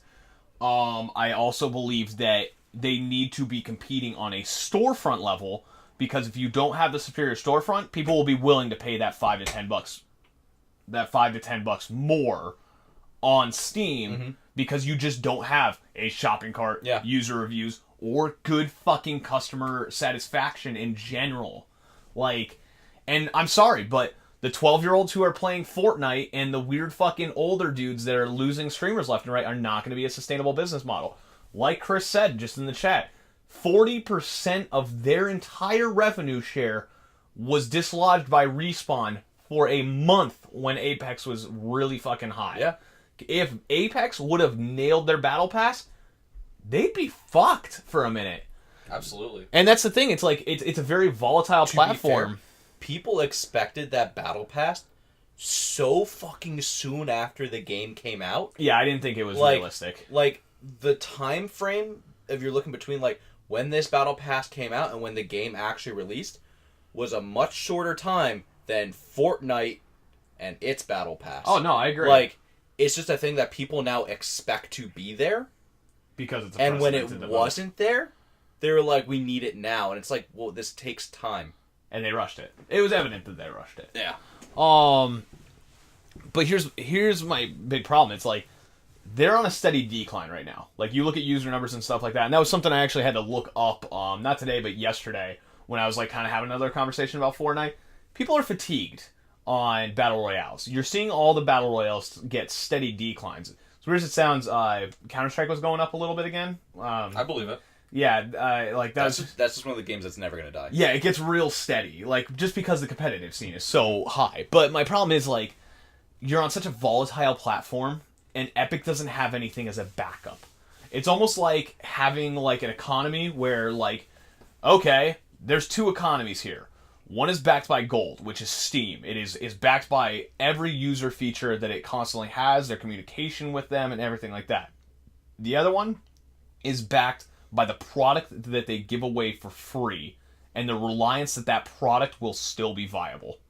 So it's like gold, which has inherent, like, value to it, or a product which contains inherent value at the moment, but is on a constant, like, decrease, almost like a uranium or something like that. You know what I mean? Like, it's such a volatile market that I don't want my games on this, because if that storefront shuts down, like the Razer Game Store, like the Windows Game Store, like all these fucking, or not the Windows Game Store, what was the one? The Microsoft Game Store that they had for a minute. There's so many of them. But like all these storefronts that were started to compete with Steam, Epic is creating some waves, but not in a good way. They're making waves that are ultimately going to be like, if they crush down, my games are fucking gone. You know what I mean? So they're going to scare devs away. That's all that's going to happen. I think devs are attracted to them because money. Yeah, of course, but like it's not sustainable. GTA is creeping back up to Fortnite. That's because of the roleplay server, so that's kind of cool. I tried to play that. It was awful. I asked what I was supposed to do on a GTA roleplay player or server. Nobody answered me. They kicked me because I did a burnout in front of the police station. You know, instead of arresting me because I'm doing burnouts in front of the police station. Came back in, yelled at them. I was like, what the fuck am I supposed to do? Oh, you didn't ask what to do. I'm like, I'm asking now! And I fucking hate roleplay servers. People are so smug and stupid in a lot of them, so I got sick of that real quick. So it's one of those things like, Battle Royale, while still like the popular game type, is slowly just becoming the norm game type. Like, think about when, like, back in the day, it's like, oh man, this new type of game came out. Like, think of when, like, first-person shooters became, like, the thing. And now they became standard, so they're like, let's spice it up with Battle Royale. Yeah. Think of when, like, oh man, remember when everything was, like, 2D? It's like, all you had was, like, turn-based games, because that was, like, the limitation. Then it's like, here's a fighting game, and people were like, oh fuck, fighting games. And fighting games became really popular, and they, like, we had tons of clone fighting games for a while. Now we have tons of clone Battle Royales. Eventually it'll hit a point where it just becomes, like, too normal. I think it's hitting that point, to be honest. Definitely. Yeah, because we've had Fortnite for, 3 years? Something like that, so, if not longer. Imagine, and I just had this conversation with KJ Dog, or King J Dog, or whatever he calls himself these days. King J Dog, yeah. I just had the conversation with him, and he's like, well, what do you do? Like, what would be the next thing? Like, because Battle Royales are still, like, there. I'm like, imagine I told you that, and I used fighting games as an example. I'm like, imagine I told you that fighting games are the hot shit for 3 fucking years. Do you think that's really sustainable? No. Then why would you think this mode is going to be? And it's not. It's already shown to be not. It's a steady decrease, and you're gonna have the hardcore people that love it, but you're. Yeah, like, you still see people playing first-person shooters. You still Absolutely. People playing fighting games. Like, genres will always exist. Yes. This is now its own genre, even though it's a first-person shooter. It's its own thing. It's a subgenre, yeah. There's a core, like, philosophy that you could change whatever you want about it. Like, look at all the things that Apex changed about Battle Royale games. But still, it's... Didn't drop change. Into an area... Improved. You drop into an area... Thing closes into forced combat over a large map. You find things at random. Like, those are always going to be, like, the core concepts, and they're never going to change. No matter how much you improve or change to try to make it different, those core concepts have to be the same. The second you change those core concepts, it's not a battle royale anymore. You might find the next thing, but you have to try something new. Yeah, and that's the thing. Fortnite is trying to take all these ideas that are already used now, but the problem is it's like their game is, I mean, honestly, their whole game mode is based off of theft of other games at this point. Yeah. From Battle Royale mode to the respawns to like the pinging system to like there's so many things that are just stolen in that game. And since it's based on Even Fortnite, their original game was stolen. Fortnite? Yeah. It's just a zombie survival game where you build buildings to survive. True. And gather resources. It looked like it was going to be a solid one, though, that they just abandoned in favor of the stolen modes for it. I'll tell you the next big thing. Releasing a game with a good amount of content, high replayability, and a little to no bugs. Gamers will be about that. If only Bethesda was a good company, maybe we'd see that sooner than later. I'll say, honestly, that's why I'm so hopeful with the new Jedi game. Because it might just be something that Respawn does right. I think that's going to be the next one. And you know what game did that, Chris? Monster Hunter. Monster Hunter. I'll even agree with Monster that. Hunter's the answer to everything. Highest selling Capcom game of all fucking time. Yeah, no, it was. Wow. And that's the thing. It's fucking Street Fighter. And the reason it's a high selling game is because right? I did not know that. Well, it's because in this time, that's not normal, which it should be. That type of philosophy isn't normal because we're in that age of microtrans. The one thing I will say, I did a little bit of research, maybe a week and a half to 2 weeks ago, and I was like, you know what? I'm seeing a lot of shit about Epic and their exclusivity deals and blah, blah, blah, blah, blah. I wonder what the numbers are for, pirated copies of, Metro. And I went on a couple different sites that you should use a VPN for if you visit them. The original Metro, and then the Metro, what was the second one? 2033 or whatever? It was something weird. I always want to say Dying Light, but that's a completely different game. No, but the second Metro, and then I looked at Exodus, and I was looking at the numbers. You wanted to guess which one had the highest pirate rate? The newest one? Fucking Exodus. Yeah. So, you can't be like this with digital code a lot of the time, because guess what? There is a cracking team just waiting to get notoriety right on the website next door. Mm-hmm. And you could say that it's exclusivity is this is the only way you can get it. Nah, dude, you can put a pirate ship on a box at this point practically with a digital code, because all you gotta do is erase a few lines of DRM, and guess what? I just have that game then. So, not me personally, I would never do anything like that. You don't pirate actually, for games, I can actually say that. I don't pirate games unless they're I don't believe it. Old school ROMs that I'm not paying $150 for a Japanese game cartridge that I have to import. I think it's fucking garbage. So that also goes back to is the developer still around where me giving someone money helps support said developer? No, I'm helping this guy that's selling this shit on eBay. Exactly. So, and that's my thing. It's I can help small game stores by buying around there.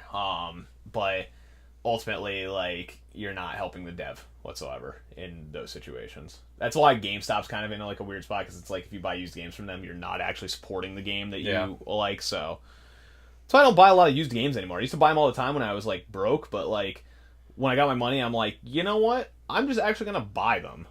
But that also leads me to buying certain games that I don't really even plan on playing. I buy every version of Okami that comes out because holy fuck, that game's amazing. And I will support every version of the game that comes out because there needs to be more. So I kind of spectacular. Yakuza, Monster Hunter, and Monster Hunter is an amazing game now. But there's just certain games where it's there's a version of this. I already own this on 4 different consoles. Yep, buying it again. So this is kind of a weird one, but Shadow of the Colossus, Animal Crossing, I kind of did that. I bought all the Animal Crossings. I couldn't play City Folk because I was in the middle of a bunch of other games at the time. So it's I completely get that sentiment of you will just actually support devs, but won't be able to play what you're supporting. Because I bought Monster Hunter Double Cross, literally never gonna play it.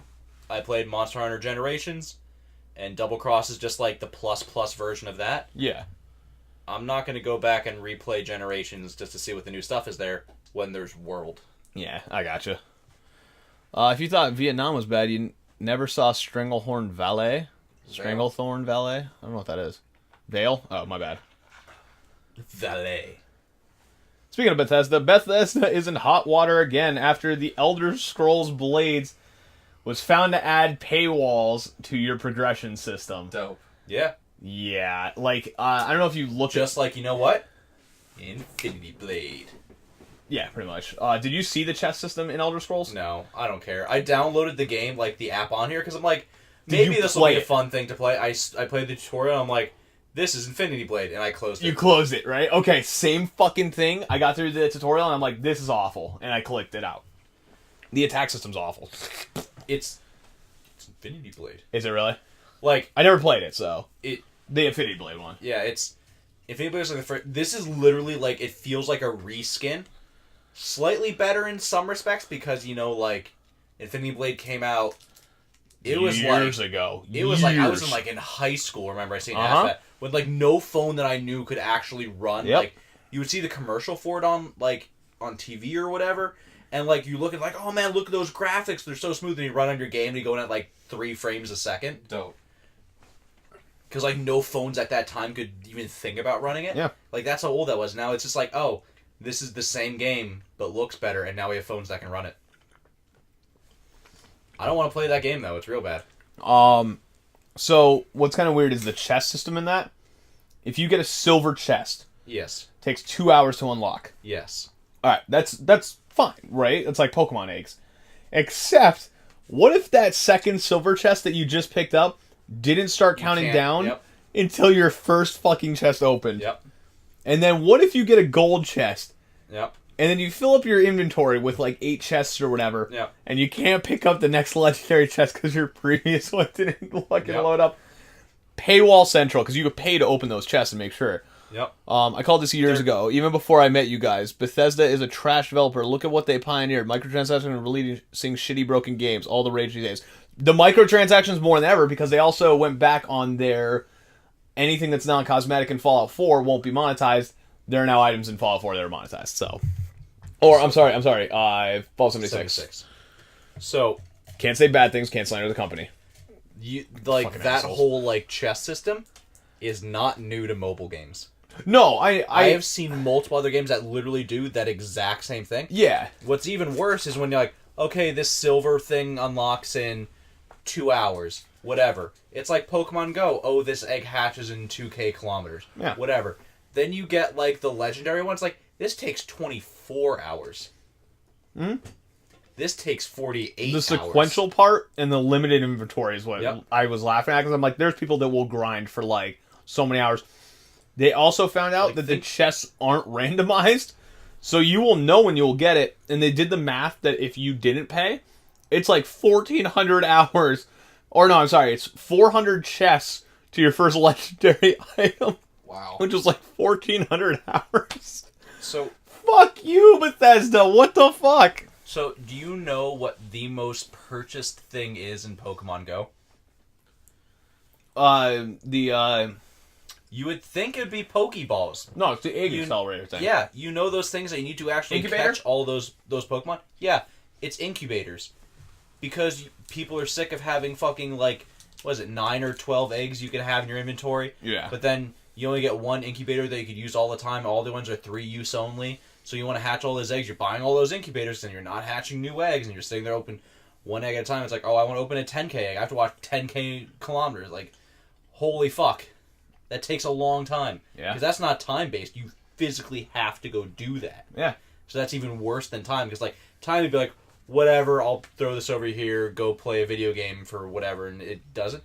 This is like, you actually have to be playing the game for fucking 10 hours. Yeah, that's rough. And that 1,400 hours was based on the fact that you were opening them as they hit 0 seconds and already being done with the screen. It was funny to watch the math. That is a bunch of nonsense. No, it's perfectly fine and not scuzzy at all. Bethesda's not like fucking burying themselves with BioWare. So yeah, that's a big thing. Mortal Kombat 11. You want to talk about it? Sure. All right, talk about that. I'm gonna piss really quick and grab a drink while you just kind of give your first initial thoughts, and because you'll have a lot to say about this. Yeah, I know you do. I don't say a lot. Oh my god, enough. you're talking so much. No. So, Mortal Kombat 11 is a really good fighting game. The story is really good. Like, the story actually has a really good story to it. Did you buy it on release? Yes. Okay, so how far in the game did you get? I beat the story. Okay. Do you enjoy the story in general? Yes. Okay. I thought it was alright. I wasn't too much of a fan of it so far. So I like Mortal Kombat, so I like the campy story. Mm-hmm. I just find a lot of fun with it. But, like, the story's good. They didn't have anything wrong with the story. You play online, it's fine. But if you don't want to play online because you're not one of those people that actually just really plays fighting games to get really good at fighting games, you're going to get crushed a lot. So you tend to play more with your friends, and you tend to play more with, like, all the single-player stuff. How many times can you really go through the story? That's true. I don't know the replay value of the Mortal Kombat games. It's confirmed that there are some alternate endings, but, like, there's 3. Oh. So you go through on. It doesn't matter if it's easy, hard, very hard, whatever. So you blow through it on very easy, you get all 3 endings, you're good. Then what? You still want to play single player, you have your towers, which are basically your individual character stories that you go through, or your time towers, which is how you get cosmetics and stuff like that. Some of the towers at launch were almost unbeatable unless you had special little things that you got from the crypt. Oh yeah, I heard about that, and the crypt is like completely RNG. And the crypt is mostly RNG. Mm-hmm. There are some chests that are guaranteed, but most of them are not. And you needed those things to beat certain things in the tower. And if you couldn't beat the tower, you couldn't get more currency to unlock things in the crypt. And if you can't unlock things in the crypt, you can't get things to beat the tower.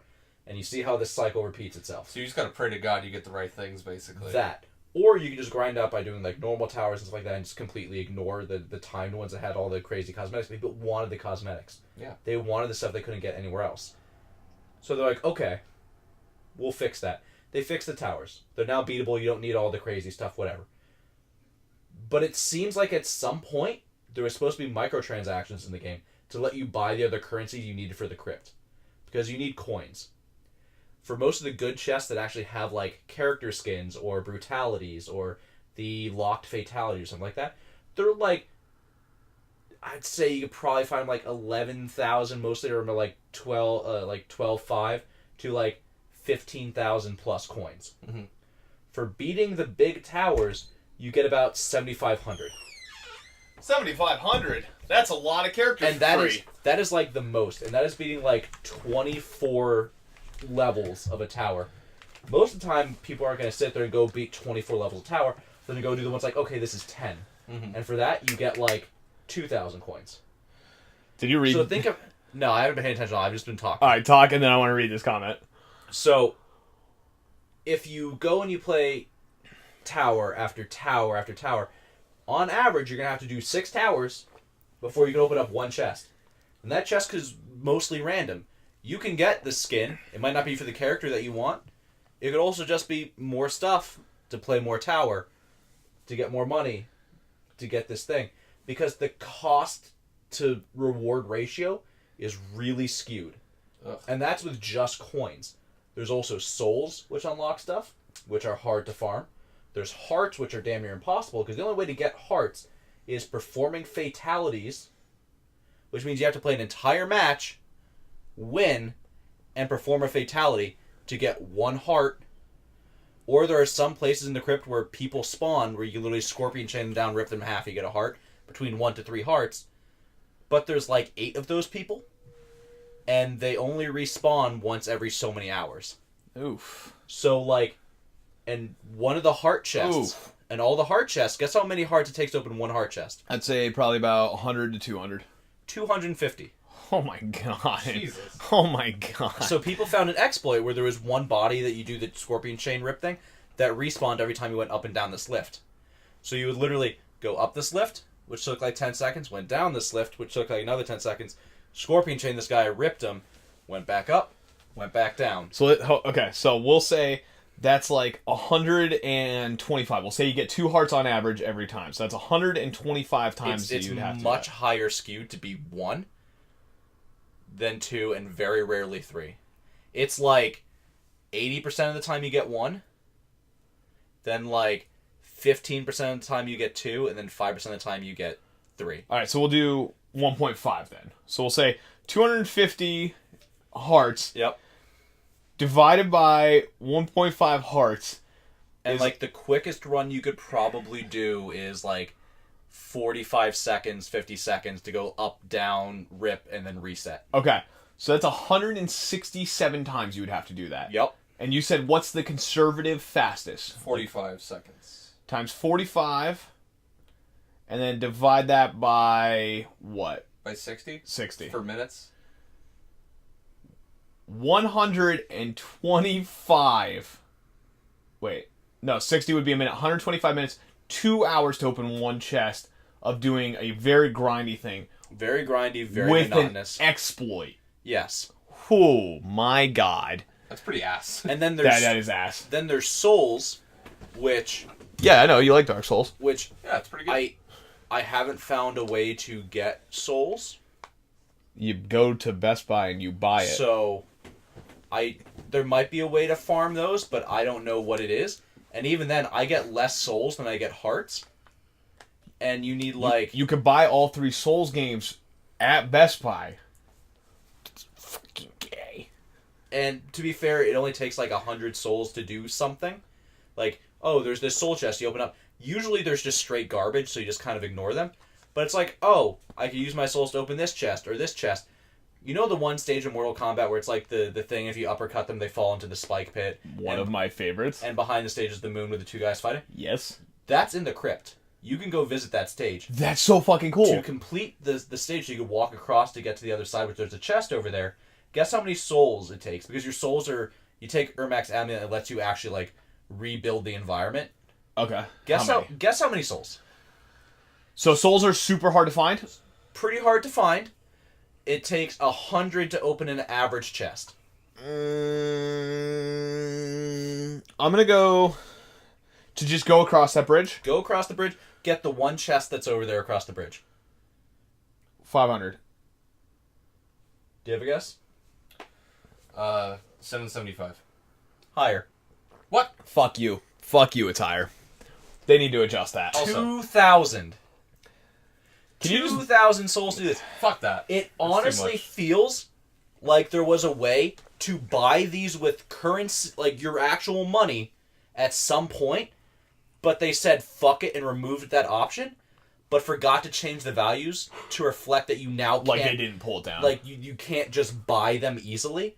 Like if there was like, oh, you spend $5, you get the currency pack, and you get like X number of each currency. I could see it still being weighted this way. It still seems predatory to have it weighted this way, because you basically have to spend money to do this. Yeah. But it makes more sense when you think about it that way. Versus just this insane amount of grind and luck. Yeah. Yeah, that's awful. So now they fixed towers. They're putting out another patch that will fix the values of everything in there to make it easier to get stuff and also less random. So at least they're fixing it. They're at least attempting. Holy fuck. The other problem is that people complain that this game is literally pay to win because of 2 things. What? Yes. So in the game, you can spend your actual real life money to get this premium currency to buy things in their shop. There is one shop in the game that you can do that in. It is 5 randomly selected things each day. Once you buy those 5, it's gone. You can't buy anymore. Nothing that pops up there will be anything that gives you an actual advantage in any way. So, literally not pay to win. The most pay to not win it could ever be. They limit you to how much money you can spend. But people think it's pay to win because the first day, you could buy 2 characters from that shop. You could buy Shao Kahn, and you could buy Frost. Are they both ridiculously strong? Is that right like, that's a constant? The first day I play the game, I will get those? The first day of the game is out. I don't know if it's the first day for everyone. Or if it was just that release But the very first day, you could buy those 2 characters if you just wanted to pay money, have them unlocked from the start. So people are like, pay to win, you just pay money, get these 2 characters. The characters here, they're not overpowered. They're not balanced. They're balanced compared to the rest of the cast. So far, there's not really too many characters in the game that are like broken that need balancing. There's definitely good characters and bad characters, but there's not any like, this is like a 75-25 matchup or anything like that. I gotcha. So weird. But with Frost, all you have to do is play the story to chapter 4, and you unlock Frost. With Shao Kahn, all you had to do is either pre-order it or buy the physical copy. If you buy the physical copy of the game, you get Shao Kahn for free. That's so dumb. Or, if you buy the digital version, you don't get Shao Kahn. But the digital version is cheaper. So you spend $5 to get Shao Kahn, which makes it the same as buying the physical version. Then you get the same exact experience. And then you play to Chapter 4. So literally the people who say that it was pay to win literally don't know what the fuck they're talking about. They're just dumb. Yeah. Literally dumb. Like, we'll just say that. They're dumb. So, like, it does need to be rebalanced. The tower's already fixed. The whole crypt thing is getting fixed. They've 100% that said they're fixing it. And if they... Like, people are like, will they really fix the towers? They did. They fixed them. You can now complete them without special weird things. So, hopefully they'll do the same thing with Crypt. And then, those are just 2 hot fixes. There's another full patch coming out that's going to fix a lot of other things. So, like, as bad of a press that this game got when it came out, it's a very solid fighter. Like, they're working towards it. Yes. So a game shouldn't come out broken like this. 100%, that's their bad. Yeah. They are fixing it. It is on a, like, without you take that stuff aside, it is an amazing fighter. It is solid. It has amazing netcode. When you look at fighters, you want good netcode. Because, like, not everyone can just sit down and be like, we're playing this game right now. Mm-hmm. Most of the time you're going to be playing these games, it's going to be people over the internet. So you need your netcode to be responsive so it doesn't feel super laggy. Oh yeah, buffers are ass on most fighting games. You look at things like Smash Brothers, where the netcode is actual garbage. That's awful. Like, it is some of the worst netcode ever. Actually unexcusable for how bad it is. Oh no, that's not good. And then you look at this and you're like, why don't people give Smash more shit for how shitty their netcode is? Because people just fucking like Smash. That's the only thing I can think of. So you and I talked about this. But, like, this is a one thing. Like, this is a really good core game that had some really unfortunate things, but they're fixing those. And once they fix those, it's still going to be that amazing core game. So, like, 100%, if you're looking to get MK11, get it. Just wait till that first patch. So, the one thing I will say about this, and I said this at work as well with you, I think this game was a misstep for them because of that initial release. And I agree with what Probably Not Gamer said, that it's usually publishers that make that issue from, like, rush schedules and things like that. I think that this Mortal Kombat as a whole will be a great game, but I think it was a misstep because of a broken release and it's a broken release at a bad time because you're getting games like Anthem, you're getting games like pretty much all these games that are coming out like that. Like, Anthem's the biggest one, Fallout 76 and things like that. So it got that super negative press because it came out in a, like, at a bad time, sort of ganky state, we'll call it. So it's definitely going to be a great game because, like, that team, a lot of fun. Well, that's the thing. The Mortal Kombat team, they always make great games. Like, they always do. Play and just dick around it sometime. Because it's fun to just eviscerate people. Why don't we just do it tomorrow? Cool. Screw it. That's the stream tomorrow. We'll have fun with Mortal Kombat. Maybe I'll set it up in the living room. Like, move the router and everything.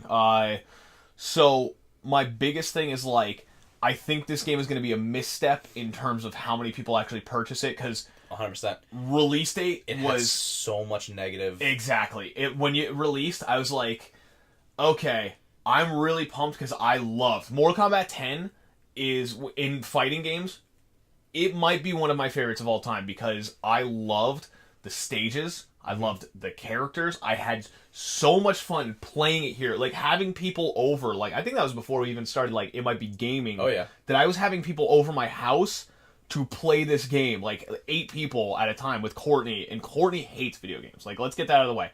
There's very few that she likes. She likes some stupid game on PS4 that I have that it's pretty much a twin stick shooter that you go and you fight bugs until you're dead. She likes Burnout 3, and guess what? She likes Mortal Kombat 10 of all games.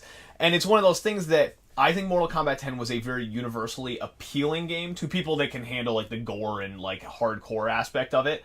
But my big thing is, like, a lot of people were coming off that 10 release, I think, expecting a lot from this one. And that misstep definitely drove them down. The positive upside is it's Mortal Kombat. It's gonna get another release. We know this. It's eventually gonna have another one. It's like saying like Grand Theft Auto like had a shitty game like 4. Oh no, yeah, who cares? 5 is coming out. You know what I mean? Like we knew that at the time. Like 4 was kind of like an game, and we're like, yeah, the next one will just be fine. I think Mortal Kombat 12, and I think that team, they're gonna learn a lot from this release, and I think you're gonna see a completely fucking solid banger for the next game. But I think this game you will still want to support for what you're doing right now. So it's a good game. If you like Mortal Kombat, you like fighters, like pick it up, because all the problems that this game has does not affect the story mode in any way. It also doesn't affect your online multiplayer. So like the two things that most people play are they play for the story and they play it to play with people online. Literally not affected by any of this. It's just like the add-ons that people usually don't play. So that's your very limited opinion. Can I read an opinion in our chat? Dr. Sexy Time has been waiting for an ultra bloody gore fest fighting game in which the devs decide to push social political agendas and view the women fully clothed, men not, and then go after Trump. I don't know about the Trump part. I have no idea what I have no idea what you're referencing in that one. Please clarify that one. I just thought that review was just funny. Like perfect. So it's 100% one of the things like sure, guys don't have clothes on because they're all martial arts dudes that don't have shirts. I'm sorry, but just because you sexualize men in video games, you sexist pig. Yeah. Just because I like... Oh, wait, no, I'm not going to yell. This will Courtney in the next room. She's going to hit me. Sure, whatever. Oh, they put clothed women in here. Cool, whatever. That's not why I play this video game. It's still gory as fuck, though. True, because Dead or Alive exists. So if people really want to see that kind of stuff, like Dead or Alive is your game for it. Yeah. And there's probably going to be costumes out there somewhere that are going to be scantily clad. Like, there's always some. Like, the fucking Melina fucking bandages skin that you got in MK9. Was that the Towers one? That was the one that he was talking about earlier, was the... Yeah, he said that there was... Where is it? Literally just her covered in, like, little strips of, like, cloth where you're like, alright, that's actually a little, It gets cringy. Yeah. That's what it is. It gets super fucking cringy, and... It's like, there's both extremes in this game, and I'm more okay with just make them look normal. I feel underrepresented in video games. Fat guys have Bo Raicho, but what skinny-ass 6-foot-tall plus guys have? Valdo from fucking Soul Calibur. You got Fong from Street Fighter. I was gonna say, there's the Poison guy from Street Fighter. I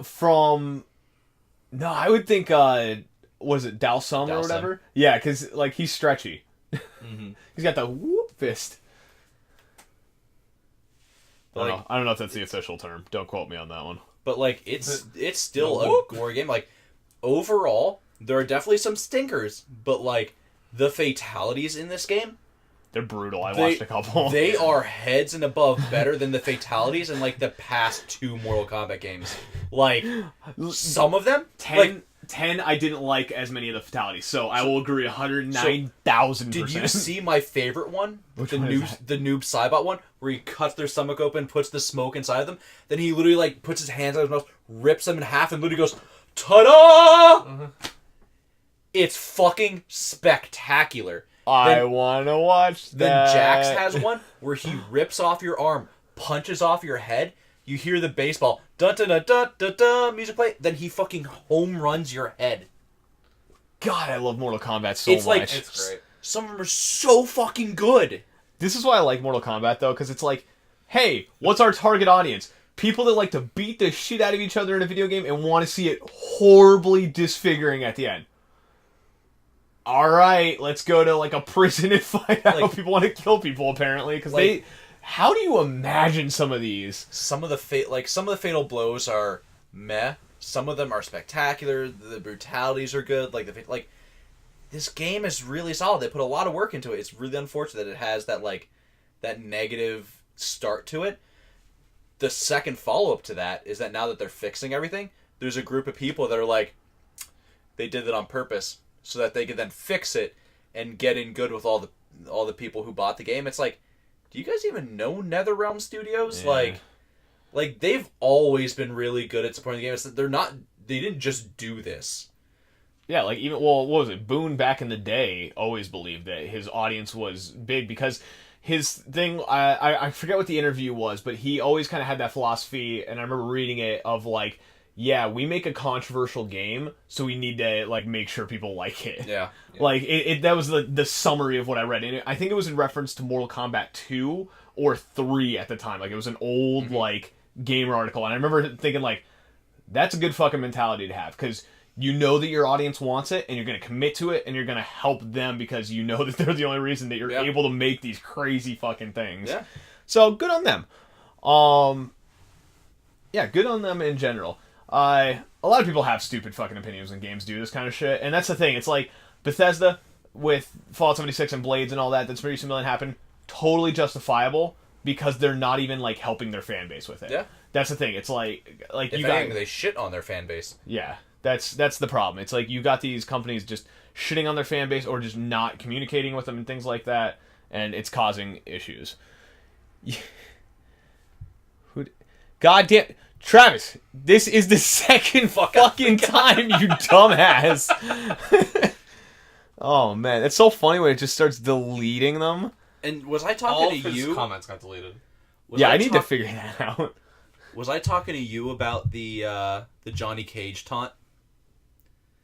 So Johnny Cage has a taunt that can work two different ways. He can do his taunt at the end of a round, and if he finishes it with like just a normal like whatever move, he just goes fuck you, and that's it. But if you finish, with like an amplified move, he gets angry, and he literally just yells, "Fuck you! Fuck you! Fuck you! Fuck you!" And it's like, that's weird. How great of a taunt would that be? After you beat someone online. Yeah, that'd be pretty good. Right? Yeah, I'm thinking, I was reading that, and I'm thinking at the same time, like... Where you do a fucking middle finger kata and yell, fuck you at them? That's great. That's pretty right? Good. Yeah. They know how to amp people up. Yeah, no, we're not gonna show it. I mean, you could pay for us to watch it. Also, don't put anything that has Mortal Kombat fatalities on YouTube unless you use someone that has not red blood. What? Because the YouTube algorithm flags it and then tries to delete the videos. Oh, wow. Because all they see is, like, murder. That's funny. Mortal Kombat really, really living up to its expectations there. Alright, moving on, because we've been talking about Mortal Kombat for a while now. Has everyone here seen Endgame? Mm-hmm. Yes. Alright, so we won't do a spoilers thing, because we already spoiled it really heavily in the beginning. Yeah. Everything. Yeah. Like, all of it. Like, if you missed the beginning... 3 hours. Watch the beginning again, because, like, we spoiled the shit out of that movie. When Ant-Man gets that the Mind Stone, we're gonna stop there, and kills Captain America. Fuck! But no, without doing spoilers or anything crazy, like, we're just gonna kind of skim over this. Honest thoughts. Solid 9 out of 10. I totally agree. Okay, I'm gonna be the oddball on this one. I think it was a 7 out of 10. His opinions are purely decided by the people that we watch. No. Okay. My review of the audience, fucking negative 7 out of 10, because every time somebody came out, he doesn't like people. Yeah. What's funny is I asked a couple other people about their theaters. No one else had the, like, theater of idiots like we had. Like the white kid who's screaming, Wakanda forever! Yeah, that was the only one where I'm like, that kid needs to stop. Our theater was pretty intense. I'm pretty sure that was the same kid it was the fat kid that had the gold Loki hat on. Small kid. It was the skinny kid, because I watched him do this when he did it, and then he stood up at the end and was doing this. And I'm just like, hey, white boy, shut your face. It was really hard to do my hat podcast for 3 hours, where we just talk about hats during the entire movie, but we managed to do it. Yeah, we almost got thrown out like 3 times. Like, you're really good at throwing your voice, and they thought it was somebody else. Yeah. Check this one out. You're supposed to help me with that one. I was waiting for you to start. I thought we were on a wavelength there. We were not. We were, but neither of us started. Did you see how intently I was looking at him? Like, wait, what is he going to say? All right, let me try this again.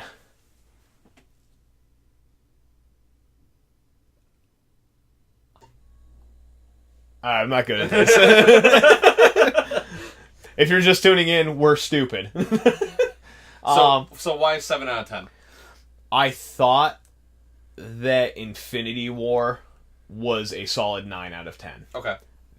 I thought that Infinity War was a much better movie overall, because I can't get too far into discussing, because I do not want to spoil anything for anybody that might not have seen it, but I thought that Infinity War was a 2 points higher movie than that, and since it's not a 10 out of 10, I would rate this at a 7 out of 10. And there was just a couple small things that brought me out of the movie for a few seconds, where Infinity War, the whole fucking time I'm sitting there wide-eyed as shit, because I'm like, this is awesome, like, this is amazing, this is awesome. With, like in Infinity War, like, this is obviously spoilers for Infinity War if you haven't seen that, but like Loki fucking dying at the beginning, them coming down and just starting to immediately fuck shit up, and then like moving up, and then the whole like maybe I agree with this villain type of thing, like in a weird way, like trying to like contemplate like all this kind of stuff. No one agrees with Thanos. If no, you don't. You're stupid. You don't agree with it, but it's like you're sort of like in certain points you're like, it makes sense. You're like anybody who's part of that stupid like Team Thanos movement. I hate that. I will fucking fight you because you're wrong. It's just but it's one of those things that like he was a good villain because you could see what his point of view was. It wasn't just like a chaos theory or anything like that. It was like, okay, I could see why you want this. Yeah. You're fucking dumb, but I could see why you want this. Please don't say that in chat, dude. Thank you. I only get to say that later. But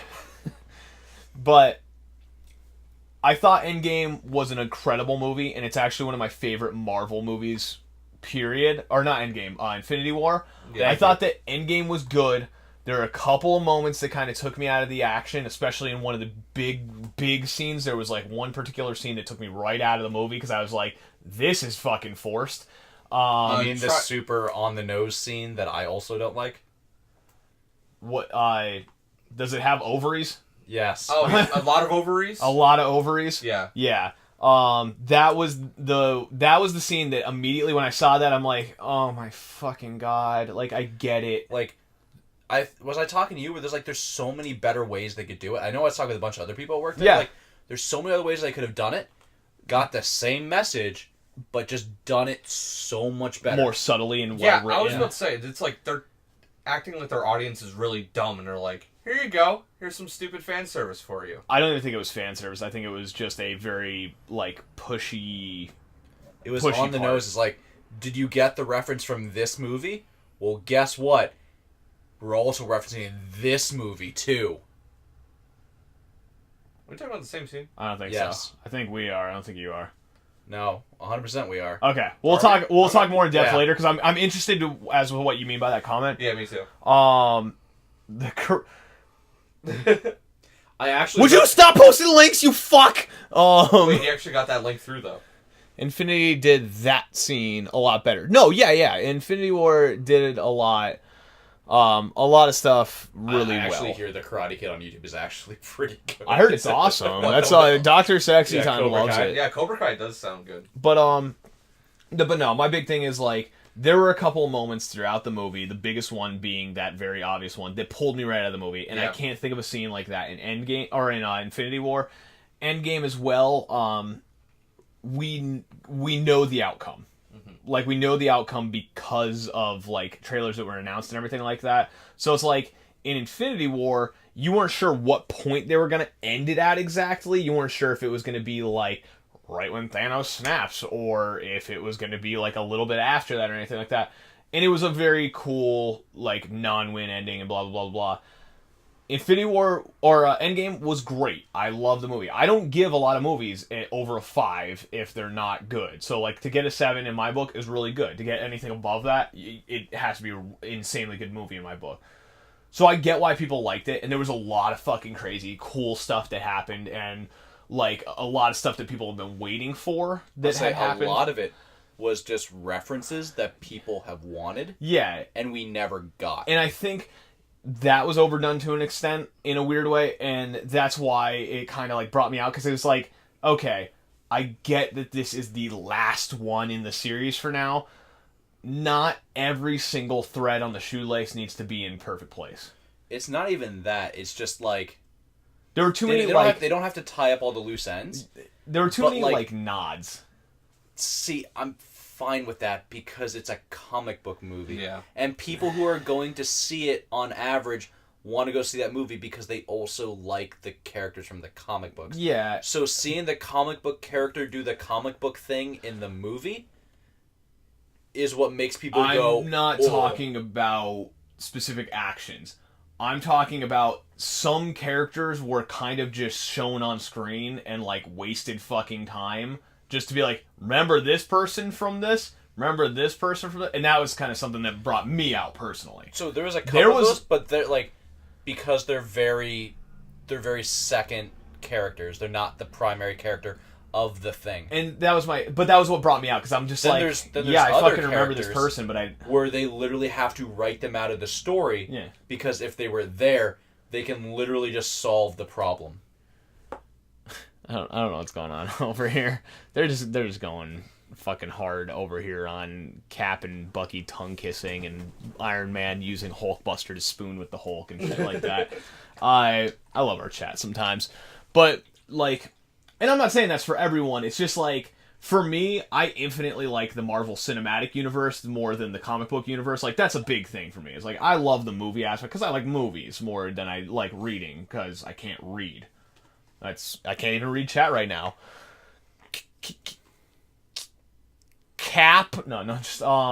But my big thing is like, there were scenes in the movies where it's like, it almost felt like it was just like, hey, you remember this? Hey, you remember this? Hey, you remember this? And I was just like, and a lot of it wasn't even in the beginning. Like, the beginning I thought started out good, and I honestly thought it was going to be like, this is going to be like a 9 out of 10 movie, like, for myself. And then as we started nearing the end, it almost felt like it was like, make sure we reference this, and we forgot to write it. Here you go. And a little bit more, and okay, it's all squeezed in now. Like, that's what I felt personally, because it was like, okay, like, see, I can't say too much because I'm gonna like give away the scene. I was gonna say, like, there were things, like, I wouldn't say I'm the biggest fan of comic books, but I'm very much a part of that. You know more than me by a lot, and like, I get the references, so when they happen, they mean a lot to me. So I'm not even talking about like the references. It was more, I'm not talking about like the nods to like events. I'm talking about just the people. It was like a nod to a character that they have no relevance in the story whatsoever, but it's still like, let's just kind of put him on screen right here for a second. Yeah, let's put this guy over here. And it was more so just like, they were in a Marvel movie at one point. Who cares if you don't give a fuck about them? Let's nod to them anyway. And I felt like there was too much of that kind of brought me out for a minute. And it has to do with one of the like later scenes. I don't see how that could not happen with this movie, though. So you could have them in there, but they really forced a couple into the scene just so, like the idiots in our theater, people would just be like, oh! Oh! Oh! And it's funny because you heard some people, like, in some of the people as they're coming on screen, you heard people kind of half-ass like, oh yeah, no, I'm still a nerd, I care about this person. Like, you can almost feel them clapping to be, like, knowing. He just hates the people. No, I hated the people, but... He hates happiness, that's what he hates. He hates happiness. He doesn't want people to feel joy. Yes, that's true. I am the ultimate villain, and I will suck the joy out of this planet. But no, it was those things that, like, some of those characters, you could feel even, like, the nerds going, like, yep, but it was, like, almost for, like, nerd cred, and it was just cringy to watch some of the characters get, like, reintroduced almost, when it's like, yeah, I don't fucking care about them. I didn't think about them once during this whole fucking movie. I don't fucking care about them now. Did one of the characters have a mustache? You know what I mean? Like, that is one of those scenes where it's like, I understand what you're doing now. Let it go. Yeah. That went on for way too long. I think that's honestly the last one we're ever going to get. If that's the last one, fine. I don't know. If they do another one after that, what the fuck, man? We'll tell you later. Okay, yeah, tell me later on that. But yeah. At least I think I know what you're talking about. I think you know what I'm talking about. With the... Mm-hmm. Yeah. Fuck! Mute the mic for a second. No! Fine, I'll mute the fucking mics for a second. What are you talking?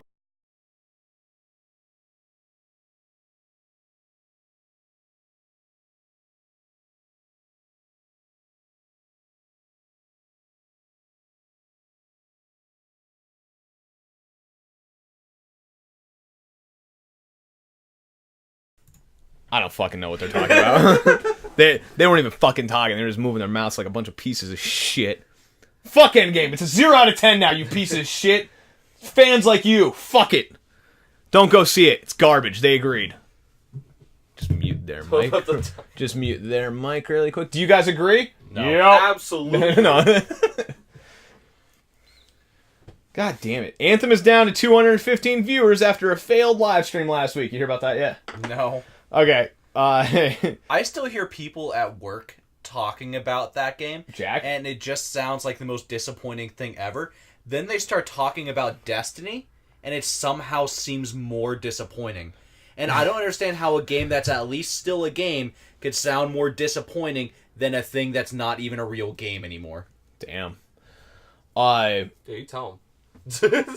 So what's kind of funny is, like, Anthem's kind of like a failed abortion that, like, now the parents have to take care of the kids because they didn't realize it wasn't sucked out properly.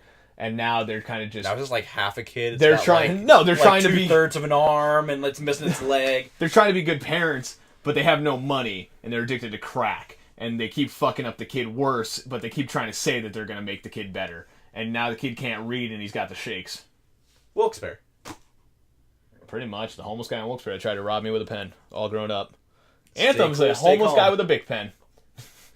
Have you told that story on stream? Yeah. Like at least twice.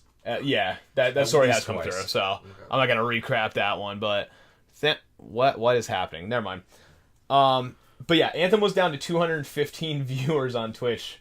They were supposed to do a live stream, which was the new Stronghold.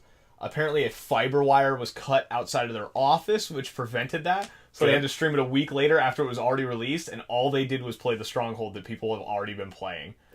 Okay. What's funny is there's a glitch called... There's not a glitch, but a shitty aspect called Purple Rain, that when they open up a chest, it's purple items, which are not fucking rare. So, on the stream, they opened up a chest, and it's all the devs, and in the cringiest fucking moment, they walk up to the chest, they open it up, he steps back, purple. On this new Stronghold, it's supposed to be like, we beat the boss, here's all this gear that we're supposed to get. It's all shit. And you see the devs go like, yeah, I'll open it, blah, blah, blah, blah, blah. It happens in there. And they just keep playing, and it's like, oh no, that was so bad. So, yeah, that still has the glitch in it, and the devs live streamed it and got it themselves, so, you know, fuck BioWare already. Yep. Like, they just made a shitty fucking game. And the big question is it dead yet? Can you officially declare it dead? No, it's not Lawbreakers. Because they deleted, or they didn't delete, they delayed their entire roadmap for the game, which was the only thing that was supposed to be the saving grace at this point. It's not dead yet, because people are still playing it. It's not Lawbreakers, where it is actually unplayable. Like, yeah. Like, on the scale of, like, if like, 1 is super dead, you got Lawbreakers. Then right above that at a 2 is Battleborn, which is dead because you can't play it online. You can still play solo by yourself sitting at home, though. Current update is 221 viewers on Twitch for Anthem right now. So, it's... 3 is like Anthem. Yeah. See, I would say... So, my personal answer to the is Anthem dead? I would say no. But it's already digging its full grave. I'm anticipating 6 months. It's on life support right now. I'm anticipating in 6 months... Anthem will... I don't think it's on life support now. I think it's on cleanup detail. I think life support in 6 months. I don't think you're going to see any viewers, and I think the player base is going to drop into the, like, sub 100 mark. I think by the end of the year, it will be done. If you can, like... It might not be dead, but it's basically, like a complication, like, pre-baby... somehow also became a horrific burn victim with cancer, that's pretty fucking close. Whose mom beats it just because the cigarettes ran out. Who has sickle cell anemia. And yeah. Yeah. But yeah, no, Anthem is in a very bad spot. It's see, for them to pull a No Man's Sky is No Man's Sky had like actual game code that they can build off of.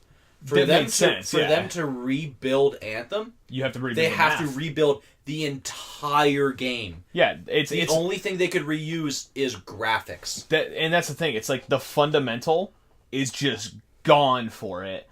So it's not a game worth rebuilding, in my opinion. Yeah. They should have just been like, yep, and just taken their loss, because they're not gaining buyers by making this better. They're trying to retain their player base that they already have. Because you can't then just fix, like, the equipment math, because then that unbalances all the progression.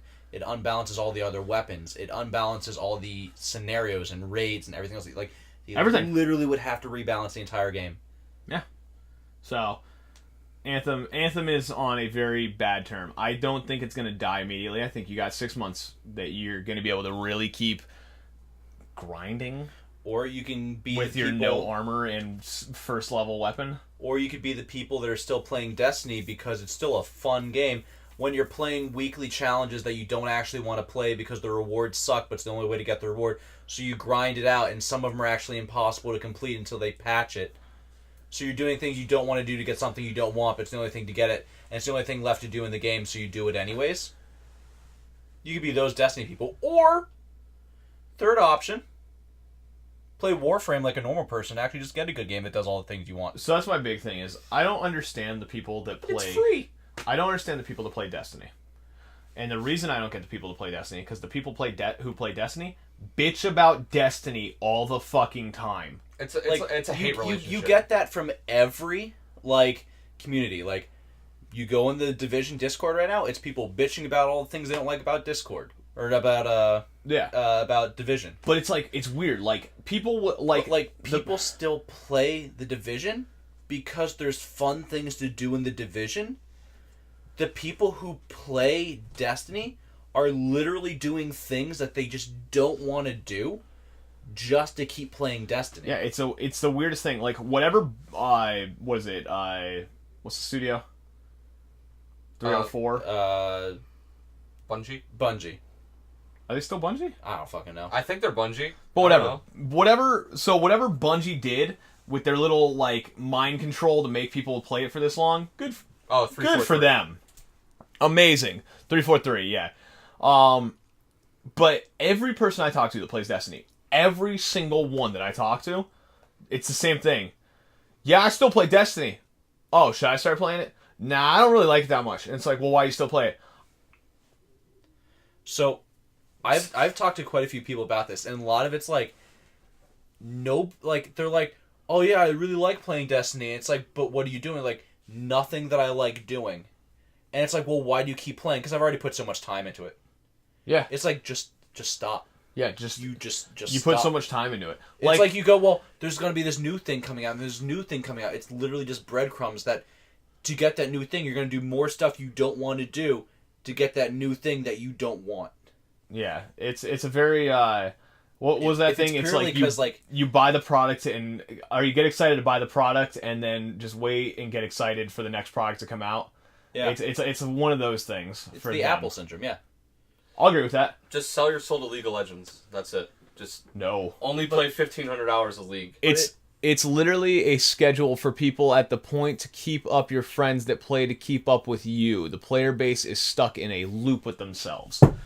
Like, literally everyone that I talk to is literally just like, I am playing this, and I don't enjoy it, but I'm playing it because I've already put so much time into it, and I think they feel like if they stop playing it now, all the time that they already put into it would be a waste, and they put so much time into it, they don't want to have it be a waste. It is a fucking waste. But it's already a waste. Yeah.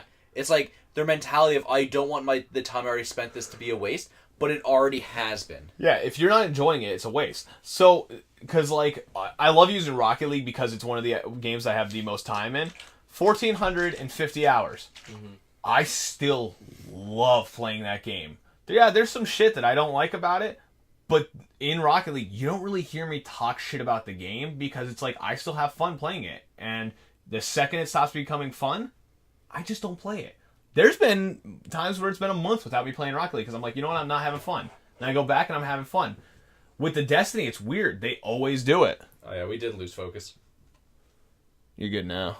That's weird. It must reset when I reset with Matt. Hold on a second. Dope. But yeah, it can never be a schedule option because it doesn't make sense for it to be scheduled at all. You shouldn't have to schedule a game. I'm sorry. You shouldn't. I think it's stupid. It's one of those things where it's like, hey, I have 850 hours in Monster Hunter World. If it wasn't fun. I have done all the content. Except? I'm done. Except? Arc Temper Nerd Gigante, which is now yet, and Iceborne, which is now yet. The hearts or stones or something. Whatever you gotta get 7 of to do the armor sets. Oh, yeah, you haven't done all the content. Don't you fuck with me. None of the armor sets I play actually need that many. You fucking still do. I use a bow, bitch. I don't need attack power. Oh, man. But yeah, it's one of those things that, if you're not having fun... Alright, ready for Tempered Kieran. Get the Anjanath Firebow. Dude, you said get. I was like, here it comes. Get good. No, get a Anjanath Firebow. Max level that shit. Get crit element from Rathalos stuff. And then get Constitution +3. Fire attack +3, and then literally just dance around like a pussy the entire time and shooting the horn. What about Insect Glaive? You will win. No, Insect Glaive is really bad for Kieran because it's so small. You tend to just kind of fly over it and you don't actually hit it. Because the only thing you want to hit on Tempered Kieran is the horn. And it's really hard to hit just the horn with a fucking stick that you're going... They're coming up. Yep. Okay, moving on. Just use the bow. The bow is the best weapon in the game. Highest DPS confirmed. Days Gone removes choices? Yes. So, in the alpha and beta versions of the game, and some of the things that people played at in expos or whatever, you had choices. The one that's right at the beginning of the game. Spoilers, I guess, if you didn't play the beta? I didn't. No one did. It's at conventions. Unless you went to E3 or something like that, you're not going to see it. Or you're one of the people that got early access somehow from some guy showing up at your door with a laptop going, here, play this. Oh, that guy. Yeah, Jim. He's cool. Yeah. Jimbo the Bimbo. We never leaked his nickname. He's going to get doxxed now. Sorry, Jim. I'll pay you $5. No. So, at one point in the game, a guy gets bit or hurt or something. And your option is... Smoke a fool. Leave him there, and he defends himself. You leave him with his shotgun. Or you just straight cap a bitch. Hey, smoke a fool. Sure. And then you get to take his shotgun. But that's the bad thing to do. You don't want to be the guy that murders someone. You want to leave him with his shotgun, you leave him with a chance to survive. Fuck that. Or you go... Kill the infected. No one deserves... I don't know if he actually gets... He might, break a leg or something. He's not actually infected. No. But he's just, He's basically... Thin the herd. Make us stronger. It's no one deserves to get eaten live. You go take it that way and be like, oh, maybe that's the good thing. I don't want to get eaten live. I'll do it the quick way for him so he doesn't have to suffer. Yeah. So, you had this moral choice that you can make. And then, apparently, you just don't anymore. That's not good. So, it was... The way the developers... Because that's what I thought the game was going to be. So their statement from the developers is, it muddied the story we wanted to tell. They want Deacon to be a certain person, to do things a certain way, and they'll still give you some choices, but it's more like... Do you want to eat apples or oranges? Yeah. That kind of more thing. So than an actual meaningful decision. Because it's imagine if you had choices in The Last of Us, where you could just be like, oh man, Joel's injured. I'm going to fucking kill him and just leave him for dead and go do whatever. I'm going to go live my own life. That would mess with the story of how they wanted to tell it. And that's what their argument is. It's like, this is primarily a story character-based game. Yeah. We are trying to tell the story of Deacon. We want his character to be a certain way so it works with the narrative that we're telling.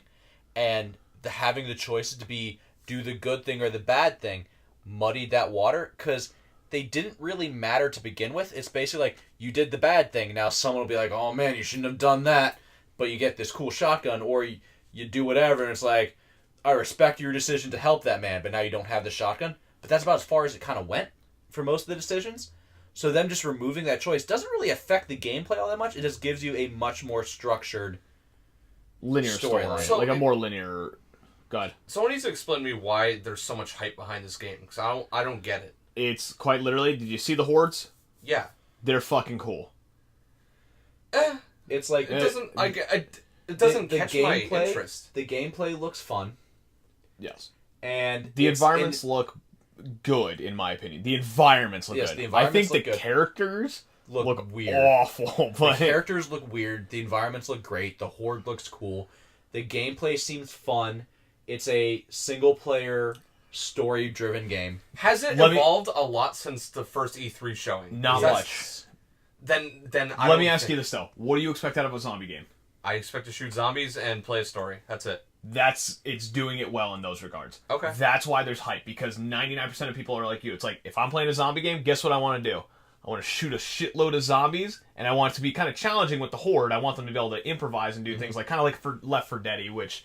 What's the new game that's out? World War Z. World War Z. So it's like that. It's like you'll get a little more story in something like Days Gone, and that's what they want out of it. It sounds like cool, because I love The Last of Us. So it's not going to be as intense as The Last of Us from what I've been seeing. Mm-hmm. It's kind of like Last of Us Amateur Edition. Okay. What it's kind of described as is kind of like Left for The Last of Us. No, more of like a Walking Dead kind of game. Like Telltale? Where it's like, not the Telltale, like just like in general, where just like in general, like The Walking Dead is a story where the story of Walking Dead, sure the zombies are there, but the story isn't about the zombies. Yeah, it's about the story is the coping and survivors. Is the people.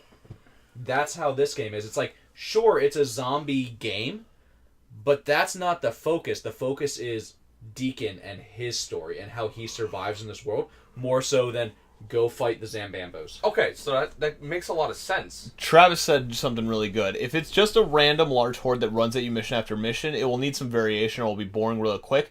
That is where the environments in this game kind of come in, because the environments make the horde react differently. Because even if you watch like the E3 thing, you have a very vertical ability as well. You can get up and down things. So it's not like Left 4 Dead where it's like, oh, you can get up on this roof if you do this one action that triggers a horde. It's like, no, if the horde's coming after you, you better just be able to run. And if there's like a pipe here, you could climb that shit, but so can they. So it's more of the environment is piggybacking with the zombies to kind of create not just a horde, but a situation that you're constantly adapting to. Because think about a real zombie invasion. If it happened today, that's what you're dealing with. If you can manipulate your environment, I think that's great. But if it's amateur mechanics and everything isn't good, I don't know what to expect from it. How about you give me Mirror's Edge with zombies? Was that Days Gone? Or not Days Gone? Dying Light. Dying Light. That was Dying Light. There you go. You already got it. Shut up.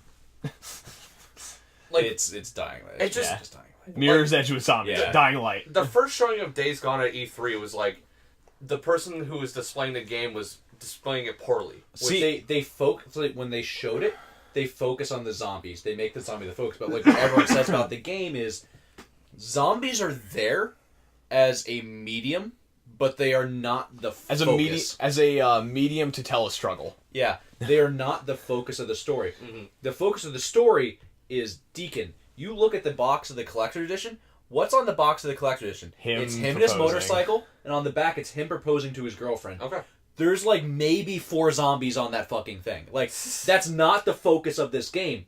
They're there and you use them for missions and to progress and to become, and have that like inevitable like, we need to get out of here, we can't do certain things, it's not like a completely free story. Exactly. But the focus is just Deacon. That is who the story is supposed to Which focus I think is going to... Like, I'm all for that. If they do it well. So, from what I've been reading, what you even saw, it's doing decent in reviews right now. It's doing amazing in reviews right now. It didn't pitch enough to me for me to put on pause any other game or activity that I'm doing for me to go and pick it up. It did not do enough for me in my aspect, in my regard. And I can't say that for everyone because somebody might have sat and been like, I'm blown the fuck away. But for me personally, it looks cool. I love the Horde. I think all that. Honestly, I'd rather just another Left 4 Dead at that point. Yeah. Because the one thing I will say is, even in Left 4 Dead, there was a light sort of story-ish like going on where they had the narrative. Where in Left 4 Dead 2 more so because they were talking more in Left 4 Dead 2 and doing stuff like that. Left 4 Dead 1 was just survive the zombies, which was fun, and that was like a newer style zombie game at the time. Like that was like an innovation, but like Left 4 Dead 2 even still kind of had it, and I had a lot of fun with that game with it. What it was. I just don't care enough about Deacon. That nothing made me give a shit about Deacon because they didn't show enough of him in the marketing material, in my opinion, for me to want to play it. Struggle SoundCloud rapper? Struggle, yeah. University of Alabama's website was changed. This is news. What was it changed to? I don't even want to know. I'm a little worried, actually. Oh, man. Oh, man. But yeah, Days Gone, it's supposed to be a really good game, and there's supposed to be a lot of good hype because it is apparently a solid game. I just don't fucking care. It's 100% one of those things where it's like, you have to try it to see if it's a game that you want. Because there's some people who go into it going, I just want to shoot zombies and do that thing. Yeah. And it's not that. No, it's very narrative. But the gameplay when you are shooting zombies, if you want to do that, is awesome. But you have to be willing to want the story. It's a lot like... It's very similar to... Which just popped up for notifications. We robbed your mom for $1.75. Got him. What? That's such a random number. Why did somebody pay us $1.75? Thank you, your mom. Thank you, Mom, for your $1.75. Oh, no. Hold up. Oh, shit. How do we do this? All right. We got to mute the mics for a second. We got a media share. So I got to turn on the... Oh, no. It still won't play like that. Shit. It should just play on stream. Yeah, it will play on stream. I mean, I can't hear it, but fuck it. Yeah, I can't hear it either.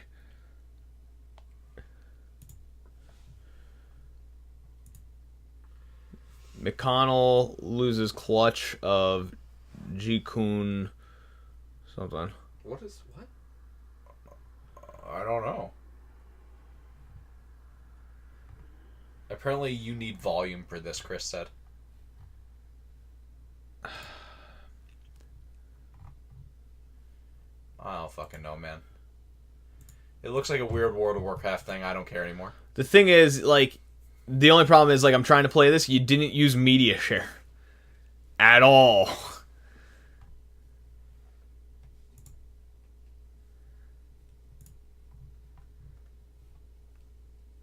Like, there's no queued media. There we go. Or you did use media share. It just didn't pop up correctly. Alright. There we go. Play it.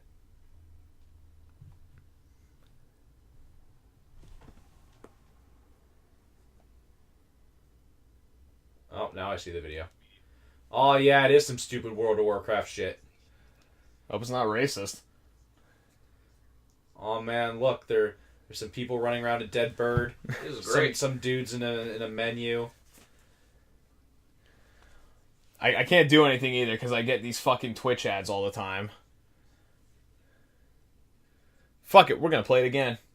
We're going to play it a second time. You get double for your money. Are we, though? We are, because I want to hear it.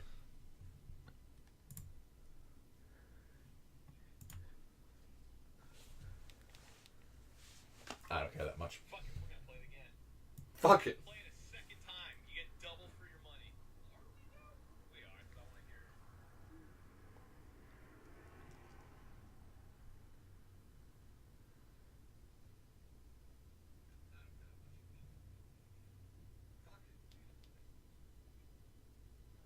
Yeah, it's not playing volume even on our media share. So there's a good chance that Twitch actually just muted this, or YouTube actually just muted this for Twitch if you media share. Because my volume's at full, and I check the YouTube volume and it's at full, it just doesn't want to pull through. I don't know. Maybe Streamlabs just broken. Maybe. Your Streamlab is really janky. Yeah, it always is. Because I don't remember what we were talking about. Something with... Oh, I don't know what I was going to say. The other comparison that I see a lot with this is it's kind of like Horizon Zero Gone. Oh, Horizon Zero. Oh, God. Where it's like a weird... like it's like... So the way like the quests work, it's like, oh, you go here and you do this side mission. And you travel over here and do this side mission. You travel over here and do this. It's very like... That's how Horizon Zero Dawn kind of did it. Yeah. And it's kind of like this, but like instead of just traveling and like fast traveling someplace and walking somewhere, it's like, go ride your motorcycle. But like that's how a lot of the side quest things are set up, where it's like most of the time you'll drive from like place to place and you won't really even see a zombie. Does this motorcycle have infinite gas? No. You actually have to buy gas from people or siphon gas from cars you find on the road. Fuck that. It's a Tesla motorcycle, that's what it is. There's a certain point of video games where it's like they strive for like realism. Like, that's cool. Then there's a certain point where it tries to get too realistic. I'm like, fuck yourself. Yeah, you went too far. You gotta have that good like funness to it. Yeah. I don't want to play fucking QWOP to go get gas. Side note, I want to play QWOP to get real life gas. So never thought I would want something weird like that, but imagine if you had to beat QWOP every time you had to get a gallon of gas. You can't beat QWOP. Well, you can get to the 100-meter mark. Yeah, but you can't beat it ever. It beats you. It's very true. It beats you off of the keyboard. Did I skip over my favorite story yet? Maybe. Oh, no. Okay, it's down there. Numbers time! Katana Zero reached 100,000 copies in its first week. World War Z actually did over 1 million, which was kind of what Katana Zero is. Yeah, it's a kind of side-scrolling funness. I don't know. It's a side-scrolling action platformer. Yeah, and it's really solid fun. Looking. It's real fun. Yeah, I don't like old games. It's very Metroidvania-esque. I actually thought about picking it up after Larry talked about it in the group chat a while ago. It looks cool. The movement looks solid, like the actual sword play and everything like that. The jumping and kind of like battle system looks pretty cool with it. I haven't heard anything bad about it. Yeah, it's weird. It's one of those like Holy Grail indie games, kind of like how you had like Shovel Knight or Hollow Knight or Yep, those are the big two. Those are the two, yeah. Both are, one's a Metroidvania, the other one's a platformer. I'm trying to think what else. Fez never really got too much bad press. No. Fez never really got a ton of good press either. Yeah, it was kind of like one of those skating games. It was like, it's good. What about Enter the Gungeon? Fuck that game. There you go, negative press right there. There you go. Yep. Man, I heard bad stuff about that game. There was this guy on Twitch who said, fuck that game. No idea who the fuck he was because they're a nobody YouTube channel. I mean, fuck that game. But yeah, fuck that game. Fuck that game. It's gotta be true. I heard it, and then he pulled his dick out and he fucked that game. So I don't know if he actually liked it. But like for a small indie game that just came out to ship... Yeah, where did that come? It came out of nowhere. That's pretty damn good. I can't wait for My Friend Pedro. That's all it makes me want is My Friend Pedro. So have you... June! Have you seen the reviews for it? No. What? Why? No. No. No. No, we'll do this later. We'll do this later. No, My Friend Pedro review. Please, no. Oh, no. Oh, no. Metacritic, please don't fail me. Oh, God. I don't know if Metacritic will even have a review for it now. Oh, no. Oh, no. Critic reviews. There are no critic reviews. User reviews. Okay, there's no reviews. We're good. There are some people who have played it. Oh, no. And they all kind of unanimously say one thing. What? There's almost too many things to do at one time. and you kind of end up having like a paralysis of choice because there's just not physically enough things that you can concentrate on. Like, to do all the crazy cool stuff you see in the trailers, you have to be like... Good. You have to be multitasking like 6 different things at one time. Because there's... It does like a weird like twin stick shooter thing. Then there's a button that you can hold that locks your one arm in place to always be shooting in one direction while still being able to move the other arm. Then you hold another button and it locks both arms. So it's co-op. And it's like the controls in it, if you want to do all the cool stuff, plus like slow down time to do that, are frustratingly hard to use sometimes. Travis, the game is My Name is Pedro. Or My Name's Pedro? Yeah. Yeah. My Friend Pedro. My Friend Pedro. Oh, no. And it's like... I figured it was going to be a little difficult on the control. You can do all that stuff, but it's like, you have to fucking get good at those controls. Because like most people are like, I'm sure the game is really enjoyable after you play it for a bit, but to do all the cool stuff, I have to look at my controller and think about what I'm doing. That's rough. Which isn't a good sign of a game that wants to do all the cool stuff. Yeah, because that's all it's based off of, is doing that cool, fun stuff. Oh, man, that's going to hurt if that sucks when that comes out, because me and Larry have been waiting on that for a minute. Like, you could probably still play it really well without, like, doing all the crazy stuff, but people want to do all the crazy stuff. We'll see. PlayStation 5 specs. I actually have to bring them up. I don't remember what they Alright, so we'll talk about that in a second. Mech Battle, Canada versus US. Is that the same mech company that faced Japan that rigged the fucking fight? So, yes. And Canada goes, what are you guys fucking doing building mechs? We've had mechs for years. Our mech is Carzilla. You know the giant T-Rex thing that eats cars? Yeah. Yeah, we're going to fight you with that. It's mobile. We're going to pick you up in the jaws and crush you. Our thing is, it has to be fully live streamed. Like full live. Full live stream. No scripts. Whatever happens, happens. That's our thing. If you want to fight this, that's what we're doing. And apparently it's all set up. Finally. So, if this goes through the way that they make it seem like they want to go through, this will actually be... Better. Because I did the full live stream on Twitch and everything when they did the battle versus Japan.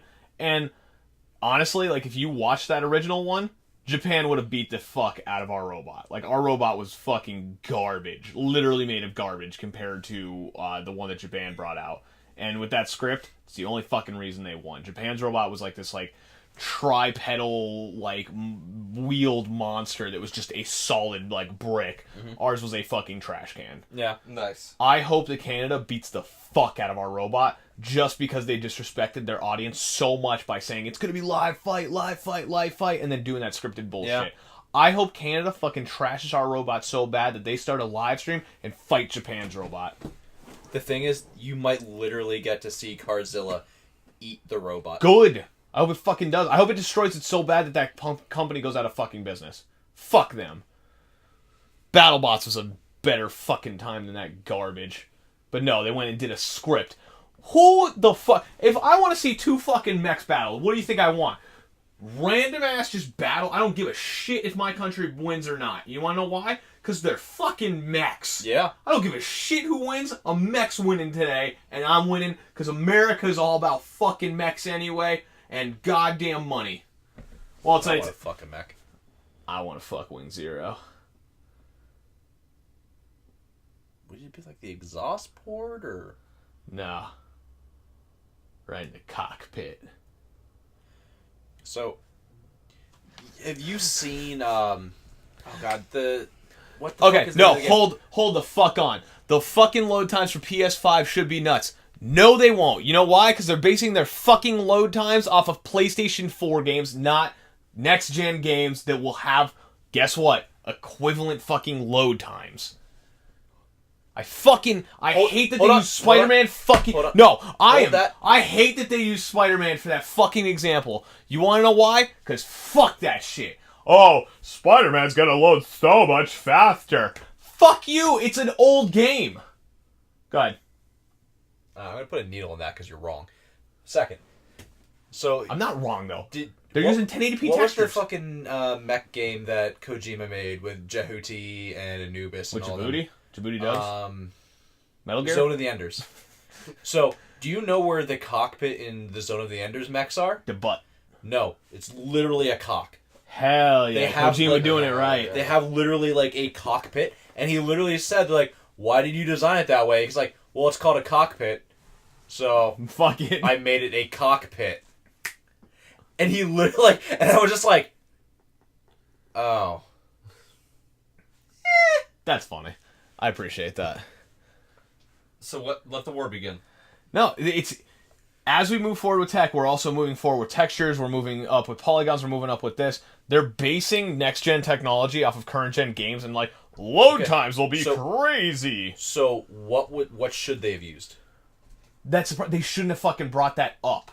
So did you see the time difference that they had? Yeah, it's like 45 seconds versus like almost instant, like 0.08. Yeah, but even a new game that has the new stuff in it, even if that raises to 1 second or 2 seconds, 0.08 still means that even if it is not 0.08 for the new games, that's still exponentially faster than any of the new games load now. But my problem is, it's not a next-gen game. I could do that, like, that's like saying, like, oh, I've got this, like, year-old game that's, like, gonna be on hardware that's beyond what my PC has. You'll see the same fucking results. That's a parallel access. It's one of these things that, like, they shouldn't be fucking talking about load times. They should be talking about what the games are gonna be able to offer. Why not talk about load times? Because it's not realistic to talk about them. So they shouldn't have put exact numbers to it, but going, hey, we have a new solid-state drive. If they want to say load times will be faster, yeah, that's fine. But they're using this example of Spider-Man went from this to this, and it's like you're using totally different new hardware. They're just that's not even showing you an example. That's exactly what it is. They're not going an unrealistic example. They're not going. This is what it's going to be when it comes out. They're going. Look at how much faster this improves the load times, and this is the low-speed dev build. Why are they showing an old game though? Because here's my thing now. Because what else are they gonna show? They shouldn't have showed it. They shouldn't. Why not? Because now the expectation is set behind that entire system of look how fast this load time was. That it's an unrealistic load time that people are going to be expecting on this next generation of console for the new games. Your average console consumer is going to see that, going to see the specs, going to see that release material, and say, well, that's what I'm going to be getting when I get this. And when they don't get it, that's going to be a bad fucking look. But what if they do? Well, all right. You're not going to. To really prove themselves, they should have just used Red Dead 2 instead. I don't think they should use any current gen game, to be honest. That. I don't think they should, if anything, they should have done a specialized demo where it's almost like a benchmark. If they wanted to really improve it, be like, here's what current true 4K with next-gen tech on it is able to do, because they're already going to start doing that. Here's what the dev build, the low-speed dev build is going to be able to do with this new technology and give a more realistic approach to it. If you use a benchmark, though, no one has any reference to go, I know how quick that loads. This at least gives someone a thing to go, okay, I can see the exponential progress that this makes. It's not... on something that's not for the console. That doesn't matter. I understand what you mean, though, because you're trying to hype up consumers when there's nothing to really hype up yet. Imagine, like, you call a game Anthem, and you show something amazing, but then the final game has nothing like that. But they're not going, every game will load this quickly. They're going, look how much faster this makes this game They're putting the illusion load. Of marketing towards that, though. When you release a specific example like that, that's the problem, is the average consumer is going to look at that and say, wow, that's what the next-gen console is going to be? And when they get it, it's just going to be a giant disappointment, because as that console moves up, developers have more to work with, and they're going to push that console to its limits. I have an M.2 SSD in here. Most modern games that are getting constantly updated on some of the fastest shit you can get is still load times of upwards of 30, 45 seconds on them. So it's one of those things that they're using a PlayStation exclusive title that was made for the PlayStation hardware on next-gen PlayStation hardware that is already above what you're going to be seeing in the console so far. It's unrealistic, and I don't think they should have announced anything for load times. If they want to do the specs right now, if they want to do all that, awesome. If they want to do a game in the future where it's like, this is coming out on PS4 and PS5, fucking look at this then, that would be awesome. But to throw something that's a year old and it's made for last gen, and it was developed years ago on that. Cool. If I throw a fucking SSD in an old ass laptop, I'm going to improve my load times exponentially. Of course, that's been known. It's SSD. Now you have consumers that are going to be thinking that these next gen games are going to be like, oh my god, look how fast, it's like instant, and it's pretty much a kind of skeezy way of hyping up something that's not a realistic expectation. So, I understand exactly where you're coming from. Here's where I'm coming from. Ready? This is a new type of SSD technology that you're using. They can put the spec out there for it and just go, it's an SSD, but it's not just an SSD.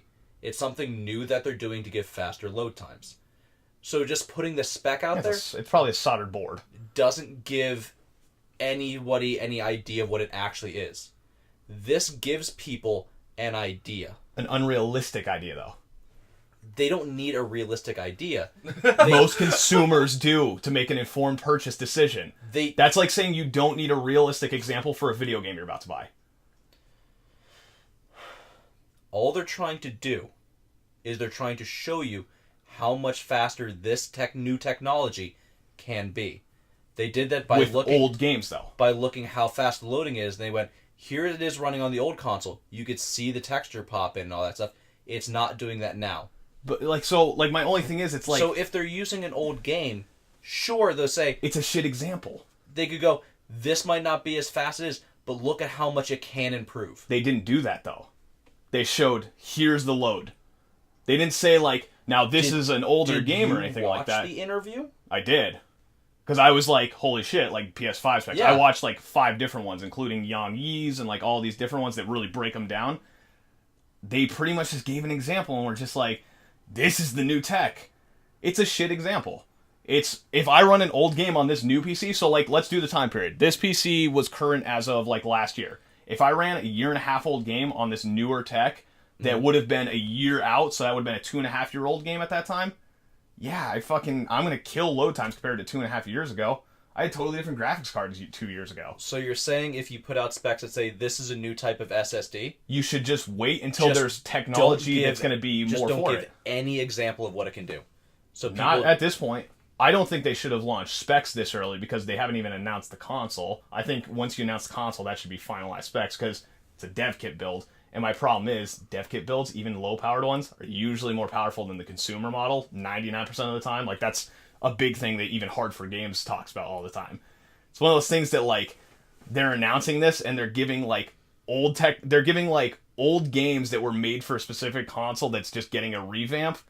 They're giving them, the spotlight. I think they honestly should have waited till console was announced for the specs, and I think that they should have waited for console, actual announcement to be here's improvements on some of the games you've been playing, here's a real game that was developed around this new hardware, and show the realism to it if you want to do it that way. Because if they want to, boast about how crazy their SSD is, cool, you're hyping it up in the bad way, where it's people are now going to expect something like that, when in reality, the games are going to be, even Spider-Man, a great-looking game, isn't shit compared to what our next gen is going to get, and once that next gen hits, much larger and much larger, it's still going to take up more loading time. So, it's just a physical limitation of heating. It's... Console gamers don't make informed decisions. I wouldn't say that as a majority answer, because a lot of people make informed decisions based on what they see on the console, not only in games, but on performance. So that's why a couple people went to Xbox One X because of comparison, videos like that. So putting out something that's showing the tech, but not in a reality for the next generation of games, is skeezy. Look at any console when it first comes out. Are the games anything close to what the consoles can do when they late into their life cycle? No, but... So, most of the games that when they first come out on PS5 are going to be very similar to late game games on PS4. So, they're still giving them a decent example of what the early games are going to be like. It's just basically showing, look how much we've improved. And you might say it gives people the wrong idea. I saw that and I saw, look at how much they've improved with this new console. I can't wait to see what it can do. There might be people out there that look at it and just go, wow, I can't wait to have 0.08 load times. That's if you look at a lot of comment threads on what that is, and that's what I'm basing it off of. That's what you're seeing a lot of is people going like, "Holy shit, next gen is gonna be instant. There's not gonna be load screens," and that's like a majority topic of this is they're talking about that load time because that was a big thing for them to show was the load times. It's not a realistic load time at all for next gen. But it will be very close when the console first launches. Maybe. The problem is you also have like if you look at even like there is Xbox never 360 been a console that launches where the previous version late game hasn't been close to what launches with. Like the farthest you could say is like the Switch I would argue that heavily. 3DS. Look at Grand Theft Auto 5 alone, which is a big massive next gen game. You look at it on PS3 or Xbox 360 and Xbox One versus PS4, the load times are exponentially... That's the same game on different consoles. I'm talking about... That's an enhanced version. Look at a late game, PS2 game, than a launch game for PS3. So, we'll look at... How about late gen Xbox versus 360, and we'll talk about Dead Rising. And what an improvement that was. Because that was a jump from standard def to HD with the new tech, which was a general one. And this is now an HD to 4K jump, which is going to be a more standardized approach versus HD to HD. Yeah. But so the problem is with 4K tech... The jump from late game to... From late life cycle console to launch game isn't huge. It's huge when you're going to a whole new resolution, especially with that 4K. Because what they're trying to do is 4K and ray tracing, which is infinitely more data. Infinitely more. And you won't be able to physically, in a box of like one of those sizes, not heat that up with your current componentry. So they're going to throttle it to compensate for that. So they don't have like a red ring issue again, essentially. Because that was the thing with the Xbox. It was so powerful that they were trying to like put in that fucking like... what do you call it, the thermal paste, that it was just heating up and overheating itself. But only micro-mounted games will use 4K or ray tracing because of the limits of technology now. And that's the problem. As they're moving forward, and that's the next gen, because that's what's being pitched as the next gen. It's 4K, it's HDR, it's ray tracing, it's all this. You get that? That's more data to load. That's more heat to generate. It's going to average. It's not going to be this crazy, like, super jump, even with SSDs. Because... even right now, it's still, even on M.2, even on full solder, even on all that, it's still not incredible on, like, the new gen stuff. Like, the stuff that's really pushing the bar. And that's why I hate that they used an older exclusive game to push that, because it's like, it's just a bad example to put forth for the average person who's going to be seeing PS5. Because the people who are looking for PS5 are going to mostly be people who don't play on PC that much. They're going to be the people who play on PS4 a lot. And it's one of those things that, like, PC gamers, they're well informed with their specs. They are. It's a thing that they kind of go through for the majority. Because you have to be. You have to be. With the PS4 market, it's very much a crowd that's just like, I saw what it can do. I saw these marketing materials for it. I'm going to buy it based on that. I don't think they should have given an example like that. I think that they should have waited, and they could have done examples like that later on, but I think their first example of their new tech, if it was really, really incredible and impressive, would have been either like how Quantic Dream had that Beyond demo or whatever when the new gen consoles first launched, something like that, and be like, here's if we attempted it on here, check this shit out. Have the new crazy graphics, have all the crazy stuff, and be like, look at the fucking load times here. I think that would have been a better example. I just don't think that it was the right time for something like that, because they have one spec now, and it is an extreme example, and it's one of those things that you're going to have a lot of people that hinge on that extreme example as the selling point now. See, I think there's just... You're saying that too many people are focusing on that is going to be the load time. I don't think that was their intention. Their intention was purely look at how much better it is. As a market, look at the potential that we have. So I get that. Like, I 100% get that. Like, you definitely want to showcase your new shit and everything like that. Because if they just put, we have this new SSD tech that'll increase load times, people are going to go, cool, don't SSDs do that already? And it's not going to do anything. So at least this way, they can go, look at how much faster, and people have an idea where it's like, I understand how much faster that's going. But it's the wrong idea to be putting in their heads. It's like if you see like a car driving down the side of the road without something to reference how fast it's going, you don't know how fast it's going.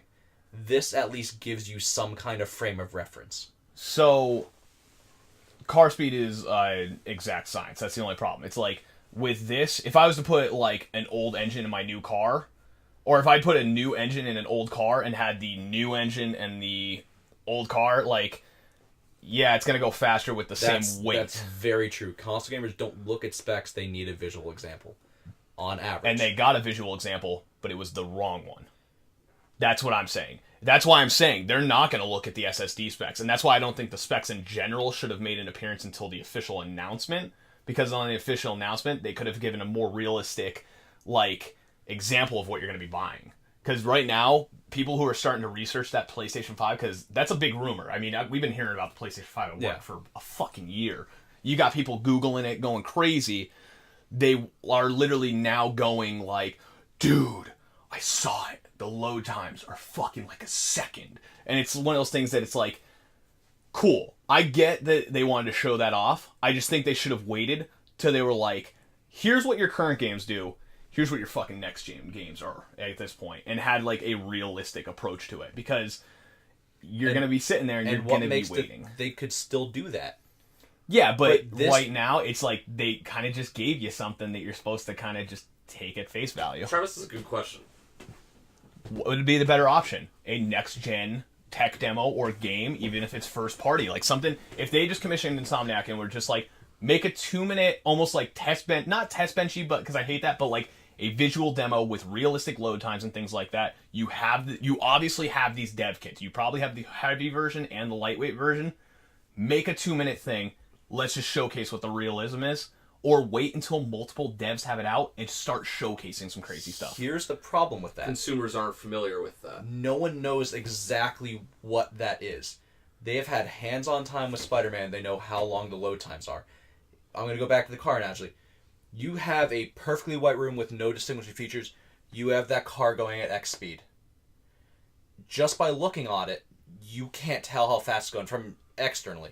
It's just a car going. You can't tell exactly how fast it's going if you're going at the same speed as the car.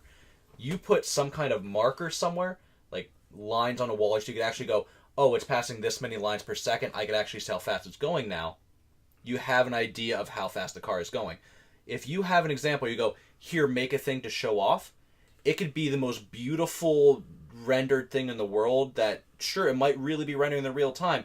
People don't have something to compare that to. There's no comparison. Here's my problem with the car example. It's like a weight ratio in a car, what you're comparing. The old car might be like 2,000 pounds, we'll say. Has a nice engine, gets like a 10-second quarter mile.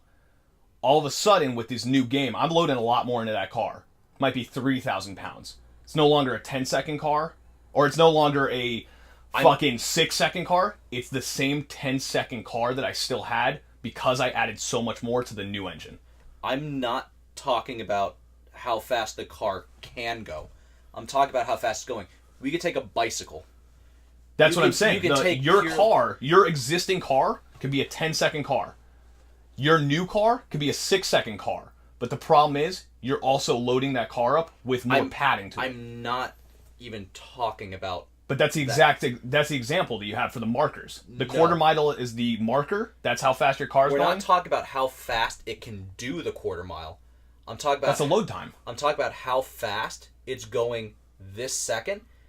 Because if I have a brand new thing to show, people don't have a reference to know how much faster it's actually loading. Does that make sense? Yes. You need to listen to my car example one more time, though, because it's the same exact thing that you're saying. I'm just giving you the visual marker. The visual marker for you, for the speed that it's doing, is a load time. That's the quarter mile. That's how fast you can get to that point to be able to get there. So that's Spider-Man's load time. That's Spider-Man's load time. If you have a current 10-second car at 2,000 pounds, that's fine. That's a 10-second car. And it's like, okay. You have a 2,000-pound car that has a 6-second load time, and it's like, wow, that's insanely fast. That's getting kicked off the track fast. The problem is, the next-gen game won't be that 2,000 pounds. It'll be 3,000 pounds because of all the textures and loading. You will be back up to that 10-second mark. But that part of it doesn't matter for what they're trying to show. They're trying to show that it's going to be faster loading. They're purely trying to show, look at how much more efficient this car is at doing this. That's all they were trying to show. What they showed, though, was load times, which is a visual thing. The problem is... Because how else do they show how fast an SSD goes? They don't at this point. But they need to show off their new tech. They don't have new tech announced. Why show off something that's not announced? It's the new SSD tech that they just announced.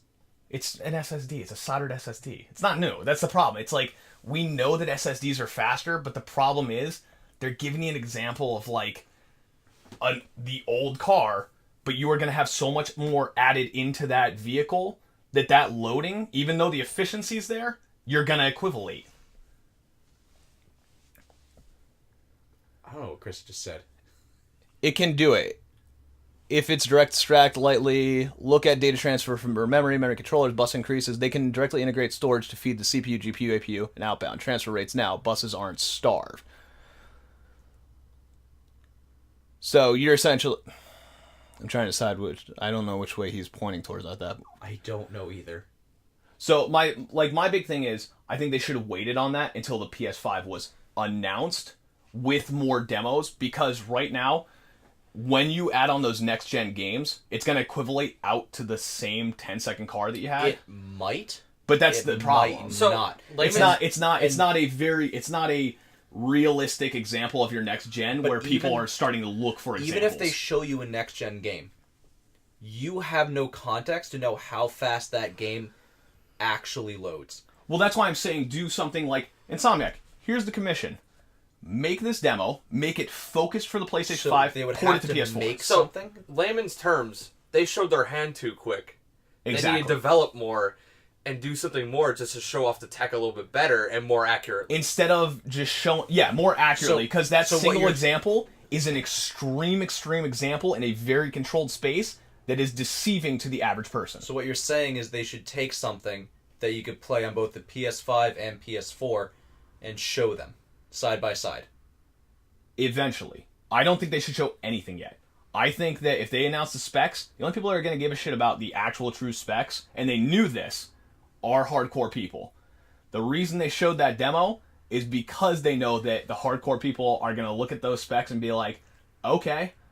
And then the average consumer who's starting to Google and get hyped is going to see that big buzz and that big figure buzz and just automatically... PS5, 1 second loading time. It's an ingenious marketing thing for them to release it this early. I don't think they should have, because it's unrealistic. It's a switch just to get people talking. That's all it is. Exactly.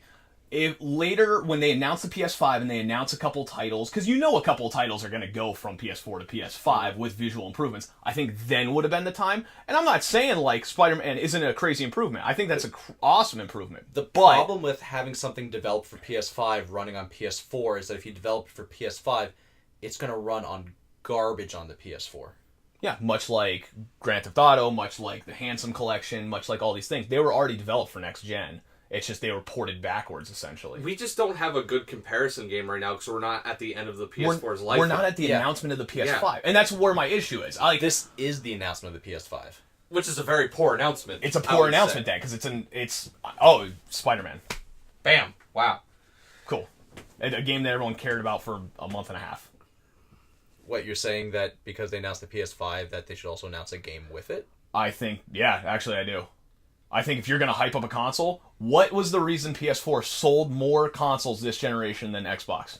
Because they didn't have exclusive DRM thing that locked you So the DRM thing initially, but you can actively overcome that. What was the game $50 price difference that PS4 was just cheaper? I hate you so much. It's the games. We know it's the games because the game sales were so much higher. Xbox had more exclusives on launch than the PS4 did. Had more exclusive, but the actual games that came out for the PS4, the whole reason the PS4 sold so well, the better games unanimously were on PS4. So if PS5's announced, you better have a fucking banger to make sure that console sells again. Or else you're going to have a complete switch in market like the 360 had better games. Now the PS4 has better games. You better hope to God that Xbox doesn't come back in and say yeah, that's cool. Your load times are cute, but look at this fucking game that we have. You'll be waiting for fucking 5 minutes for this to load, but you don't care because you're fucking going to be playing this. That's what's going to win the console war. So I think Sony should have waited, shown off the specs, but they're starting to get into that look at everything this can do, which Xbox did at the Xbox launch. They need to be back in that, like, yo, this is fucking nuts for the game experience. Look at this game. We're not going to tell you what it is or anything like that, but just look at this, like, 10 seconds game and the little bit of loading that it has, if they really want to push it off. I honestly think they should have waited till the full announcement of the PS5 to announce games and show off the load times and tech specs, because that's when people really would have got that example, instead of just pulling the trigger on a game that was in development for 3 years, released a year ago, so it's a 4.5-year-old game. Yeah. That's 4.5 years. Did Spider-Man really release that long It's like ago? a year ago. It's like a year ago. Yeah. I'm about to say, I'm like 3 years. That's crazy. It's not a 4.5-year-old game. No. What I'm saying is, like, the development started, the engine's old. Like, you're going to be working with new engines on PS5. You're going to be working with that. And as those engines get heavier, you're equivaling. They're also not using words that normal consumers are used to. Think about it this way. Between the PS3 and the PS4, they showed some game load times that were insane between those two. It wasn't, like, as insane as the modern stuff, but they showed stuff that was pretty nuts. But they're still just using standard hard drives with no new technology. My thing is, even with an SSD swap, the board... The biggest thing between the PS3 and the PS4 was it had a better GPU. Yeah, which... That was, like, the only thing. Well, it was a faster spinning hard drive as well on the launch on the PS4 than the PS3. But the problem is, like, even with those games equivalating out, they said, like, PS3 to PS4, it was like, yeah, there's better load times. When you got on the new games, the load times are kind of the same as what you had on PS3, maybe a little bit better, but it's like, even with 360 versus Xbox, it's the same thing. It's like, they said load times are going to be better, and they showed off examples at the Xbox One launch of, like, crazy load times. They're about the same as they were on the Xbox 360 still. It's because you're adding more to the game, you're adding more weight to it, that it needs to slow down so it doesn't overheat itself. One, especially on, like, a soldered memory board, like, it doesn't want to overheat itself. Like, it'll actually actively throttle like almost like a CPU if it's busting through. They can't show anything now since they're using custom silicone memory controllers, etc., and they don't have anything coded to show it off yet. They announced it because people are moaning and groaning for new hardware, so they said to save things for now to create a little positive buzz until they can show it off. And that's where my issue comes in. That's exactly what it was. It was just, they should have just waited. They should have just held out a little bit, because it's like, you could have showed that example to be like, here's the improvement to drive your point home. Because, like, I agree, it does show a crazy improvement in hardware. Like, I'm not disagreeing with that whatsoever. Like, I don't want you to think that. It's just, I wish they had a more realistic example, because I'm obviously playing the hard-to-get consumer because I don't use consoles as much anymore. But if you want me to get that, you gotta be real with me. That's the big thing. And that was not a realistic thing for next gen for me. I agree with you. They shouldn't have shown it off yet. At all. But my thing is, if they are going to show it off, they have to explain it, because it's new and no one knows what it is. See, that's the thing. It's like and it goes into that loop, because it's like, even if they explain it, it's not a good example. And it's now the example that's kind of leading the way for what it's supposed to be, according to them. But if they have to, if they shouldn't have. They didn't have to, but though. They did. That's the thing. They didn't have to. If you just say we have new technology that's faster, how much faster is it? That's why I'm saying wait, because that new technology, it's on a dev kit. What are they backing that up with on the consumer aisle? That's why I'm saying wait till the announcement. Like, even if it's at E3 this year, wait till the announcement, because when they announce that console, here's at least 2 or 3 games that they're going to announce alongside of it. It's always the same. Yeah. And that's my big thing. If they would have been like, hey, these are the fucking new games, check this out, and shown some brief tech specs and been like, here's, like, fucking load times if you were to try this on the PS4, even. Like, I would accept that. Like, based on what the PS4 can do, this is what this would have been. With this new SSD tech, even with the next-gen game, here's the decrease. That would have got the nerds like myself off their backs completely. And then if they were like, all that shit that you already play, the backwards compatibility that everyone's, like, going to be talking about, look how fucking crazy this is, and it was just, like, blown out of the water, even better, because then the backwards compatibility has a good viable option to go back and replay games that you might have been like, yeah, it was okay, but there was like, I looked at load screens for like 20 minutes, like every 5 seconds, because there are games like that. Spider-Man. No, Spider-Man was actually a great game. Spider-Man's fine. Yeah. There are also just some games that have obnoxiously long load times. Yeah, Monster Hunter. Division. Red Dead 2. Red Dead 2 did have some fucking stupid load times. I'll agree with that. There you go. Show Red Dead 2. That's what I said before. Shut up, man. I just said it. But that's my thing. It's like, I agree that it's like, it's an example. I just think they needed more or none.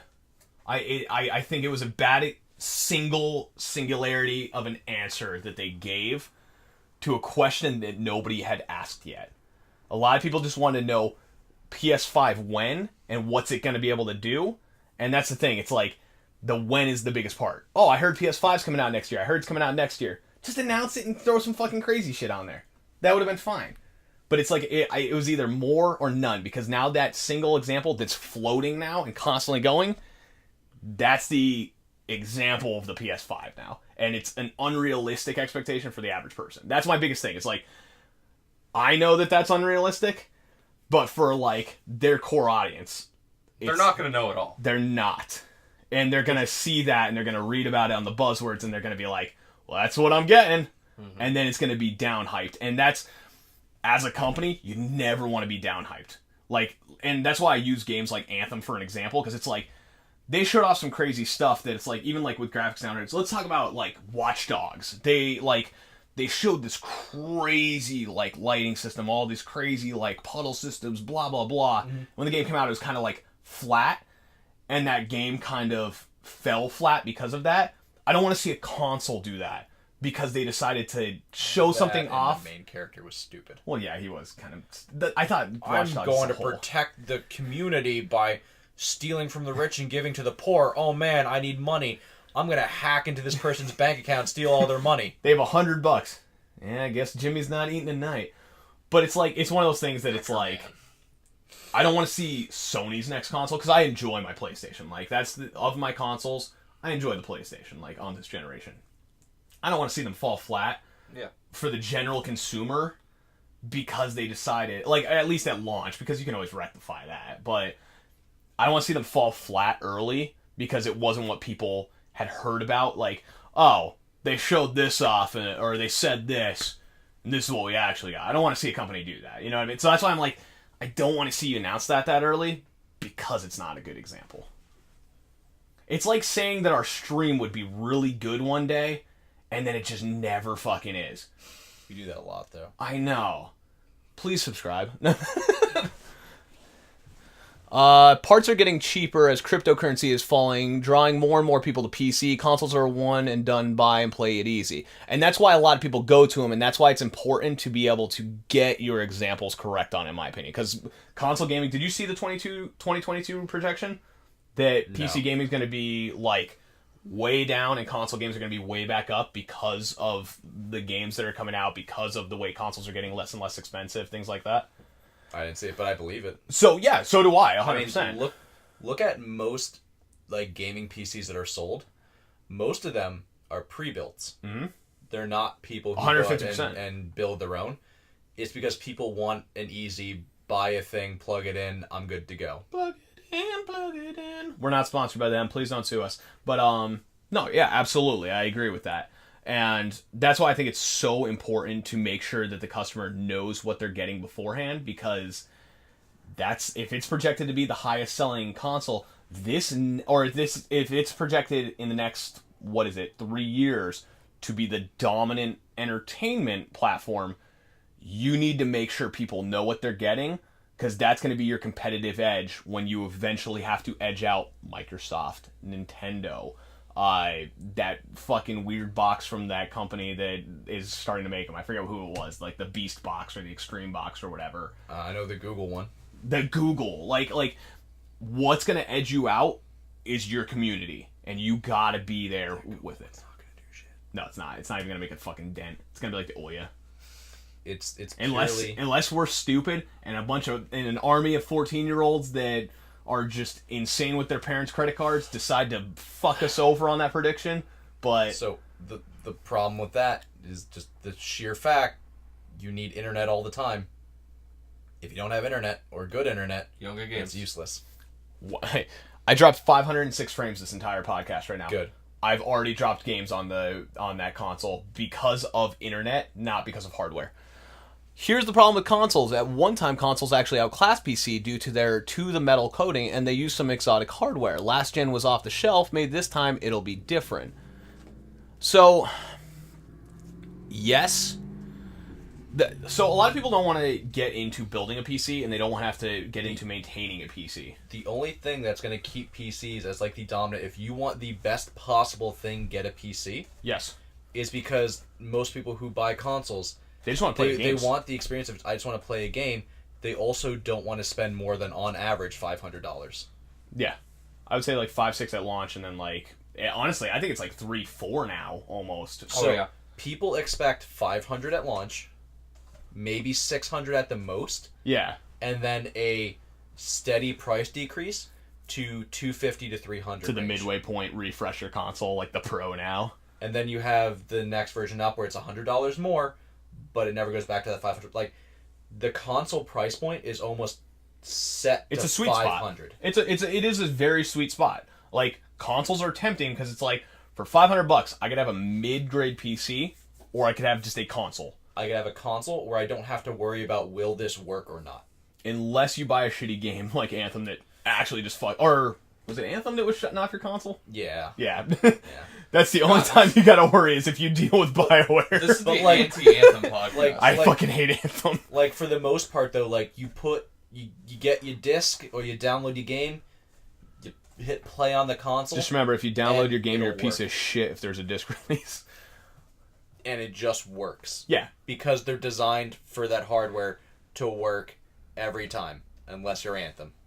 Unless you're fucking Anthem. Or Fallout 76. God, fuck both of those games. They want the experience of the game, but they don't want to pay for the bells and whistles for graphics that, to them, won't make much of a difference for the experience. Consoles just work any game that comes out and will work with what you bought. Yes. And that's the big thing. It's like, they might not want the graphics, but when it comes to the actual performance of the game and it just working the way that they were promised, there's where it kind of like solidifies. It's like, if they're starting to see this stuff early, that's their expectation. The bar has been, literally, as much as I hate to say it, the bar was set for the PlayStation 5 now. In a very early stage, which is unreal. And it sucks that that's what they chose to pull it out with. Now there's going to be a console Cold War, where they're not going to release anything for a long time because they don't want to show their hands too quick. Because the thing is, they also said this is the low-speed version of the dev build. That means that there's a high-speed version of the dev build. Dev build. What's to stop them? But the dev build. Dev builds, even low-speed ones, are always more powerful than the consumer version. What's to stop them from Xbox release their specs? They go, okay, now here's the console. This was based off the high-speed dev build version. It's now more powerful. Those old specs, those are the low ones. Now look at what this does. This could just be a tool to go, the whole low-speed, high-speed thing could be literal nothing but smoke. Just for the fact of it makes Xbox go, that's what they say that they're planning, so we'll make specs higher than that, then Sony can go, cool, one step up now. The reason they would build, if they did a low-speed, high-speed, they actually did a low-speed. Because the average person, they just hear low-speed dev kit, they go, oh, this is the low speed of what it can do, and look at how good it's doing. So that gives Sony the option later on to go, all right, we showed you the low-speed one, here's the actual launch of the PS5 with an actual game, this is on the high-speed one, which is closer to what you'd expect from the actual console. This is what they did with the Dolphin box when it was the GameCube originally. Quite literally, the low-speed version was a little bit above the consumer version because they pretty much had secured the consumer version already and were starting to look into it in terms of the full manufacture of it. When they do a low-speed one like that, that is, you develop on the high speed for actual dev time, you test on the low speed to make sure that it works closer to the consumer console, and then you play test on the consumer console because it's close to that. And the problem is, they make that low speed because that is what the release one most likely is. But what's to say that they could just be lying? So, if they're lying and that's the high-speed console? No, I'm saying they're lying, and that is like the low-speed specs that they basically put together just to show off the hard drive The reason technology. they would make the low-speed dev kit is because that's what you're going to be getting in consumer. Forget about that's what you're getting as the consumer part. Oh, OBS just crashed. Wow.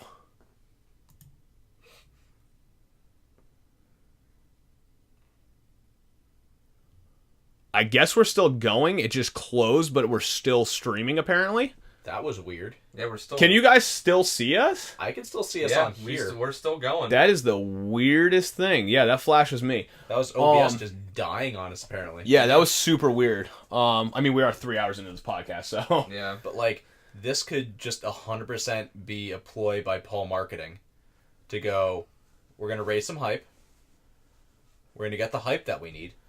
When Xbox releases their specs, we now go, this is the high-powered dev version running the game. So, I would believe The consumer doesn't know better. All they hear is, that was low, this is high. The only problem I have with that... And all Sony has to say is, this high-speed one is what our console is based off of. Then everyone goes, oh, cool, that's what I'm getting. They go, this low-speed version will be like, this is like the Pro, this is like the normal. They'll release them both at the same time. And everyone goes, oh, now I get to see what the Pro can do. So, they might do a dual console release. I don't see them doing that because that would cut into their high-end sales very quickly. That's why they do those mid-year launches. So don't do like a Pro. They might do this one has the disk drive. Because the disk drive, it's actually a little bit more powerful. It has these other things in it. This is the only digital version. It's a little bit weaker. So... that's what Microsoft is most likely doing. But it's also, this one's $150 cheaper than this one. If you want less power and no disk drive, it's $150 cheaper. You want more power and a disk drive, it's $150 more. So the only problem I have with that is the dev kit, the low-power dev kit, is the one that primary developers and first-party developers have been confirmed to have, that they're having to develop on. So that is going to be, like, the consumer. Like, they would be given a high-end one if they were expected that was what our potential was. And there's the issue is, like, we know that we're going to be getting something closer to the low-speed version or the average or whatever they want to call it. And if it already is on that point, they're not going to spend more to compete with Xbox because that will cut into their pockets. What they need to focus on more is the games at this point, because if the tech's already upgraded, they're good to go. It's just they need games now. And showing older games with, like, specs that are insane is cool, but they need something to average it as well. They need something to, like, really pull it forward. That's the problem. It's like, that dev kit isn't a reality. That's confirmed. Like, multiple devs have confirmed, like, yeah, that's the fucking kit and everything like that. No, not at all. There's no way there's games to be shown yet. I wouldn't doubt it, to be honest. Really? I mean, there's dev kits. I don't think there's games ready to be shown, like, in full, but I think there are probably games ready to be, like, for benchmarks. Check out what the fuck we're doing. Like, PS5 launches next year, you better believe this fucking piece of shit's going on it. It's kind of like, you know how they, whenever they, like, announce, like, a new console, they're like, look at these games, like, Rise, Son of Rome was, like, what, an 8-hour experience or something like that, and it looked good, it played, like, horrible, but when they showed it off, you were like, holy shit, Rise, Son of Rome, because it was used, like, all those crazy stuff, but you're gonna get games like that right at the beginning, because that's new life cycle. That's exactly what you said. I mean, it's shitty games that come out. Half the games that you see that are launch titles are just they're games that are already in development for the PS4. It's exactly. Then they get dev kit and they go tech demo, and they go, all right, so now that we've done this PS4, let's put it onto PS5, and that's why usually the gap from have a lot of from migrations. End to early is never a huge jump. Yeah, because you have a lot of migration, because it's easier to go to your first-party studios and just be like, what's that you're working on? Yeah, you're not doing it on that anymore. You see how you're writing on that? That'll look a lot better on this. They hand you a fucking suitcase, and you're like, I don't know what this is. Oh, we couldn't afford a case. Here's the electronics. Open it up if you need to use it. Like this. No, don't press it that way. But yeah, it's one of those things that the dev kits are out in the wild, and I I don't want people getting an unrealistic expectation at this point, because it's like, there's so much potential for these new consoles based on their hardware. Like, you look at the leaked specs and the rumored specs of, like, the crazy stuff, there's so much fucking potential. And it actually, even as a PC gamer, gets me excited for the exclusives that will be coming to there. Especially, like, when you look at some of the crazy stuff like Horizon or Tomb Raider that are, like, really good-looking games. Tomb Raider, not so much. Their edging on Tomb Raider is kind of shitty. But, like, overall, it looks like a great game. Did they even really release the other specs that for the PS5? They released the new stuff for the hard drive. All we really know is that it's going to be AMD. So, they released some small stuff that indicates what we're going to get. And it's stuff that's already been rumored for, like, ever. They're kind of just, like, sprinkling on, like, yeah, that sounds right, doesn't it? It's like, you know what I mean? Basically, like, all we know is that, like, more RAM, AMD. That's, like, all we know so far. They got the dev kits mid-development of this generation of games. We know that. They have to meet their deadlines and get on a new console. Yeah, and that's my thing. It's like, that's the reason Spider-Man was shown, but at the same time, I think they should have waited to announce their new tech with the actual console to show what it's complementing. Here's the new tech. This is why it's in it. Holy shit, look what you're going to be playing. Rather than this spec. That it's a buzzword. It's a hyped buzzword, like, type of deal. That just, like, it should have been, like I said, more or none. Because you can't respect a marketing tactic. I can't respect that, because it's either dumb or deceitful. Yep. I can't decide which, like, because I don't know the people who did it. It's either dumb because you're using, like, unrealistic standards, or deceitful because you're intentionally using an unrealistic standard and putting it forward as the forefront. They felt they had to get some buzz out. They probably will hit the load times. Their APU MEM is not set in stone. They chose the safe route with load times they feel they can hit. They don't know what graphics quality will be, plus they need to polish it up for when it's ready to try it out, show it out. My only problem with that is, it's again, there's going to be more to the games, not only just pure resolution, because we're going towards a full 4K orient, like an Xbox One X on steroids. You're then dealing with heat dissipation, you're then dealing with larger payloads, you're then dealing with a lot more memory bandwidth being pushed across. It's almost necessary to put in this type of drive to support that other shit. It's offsetting all the other shit that's being added in. We just can't even imagine what the graphics are going to be like at the end of this next PS5. See, are you looking at me? Yeah. Yeah, you've been playing PS5 for 5 years, dude, on VR. Does blow your fucking mind? I don't play VR. You did now. Can you imagine you take off the headset? I was a woman this whole time? Just a fucking Matrix thing. That'd be fucking wild. PS5 invaded our brains. We had no idea. But the load times were so instant, we thought we were walking down the street. So, you should really go back at some point. I can't. He's stuck in VR now. I'm sorry, do I have a fucking time machine? How am I gonna go back here?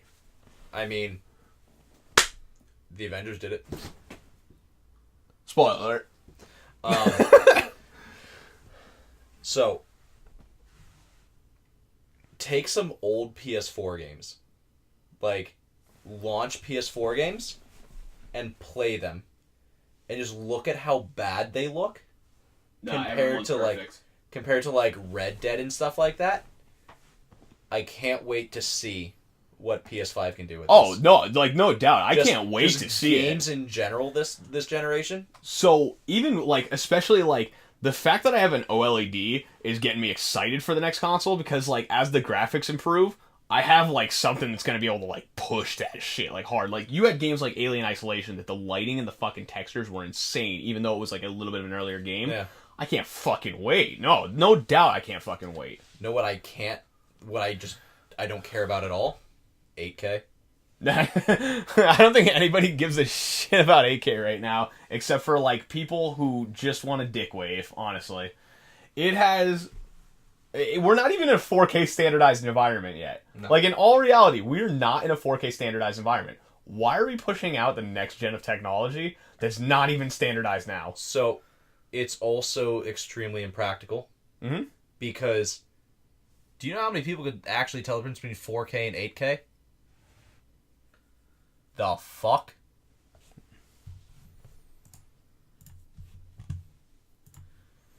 I don't know what's going on with my computer. Dude, shit's fucking breaking.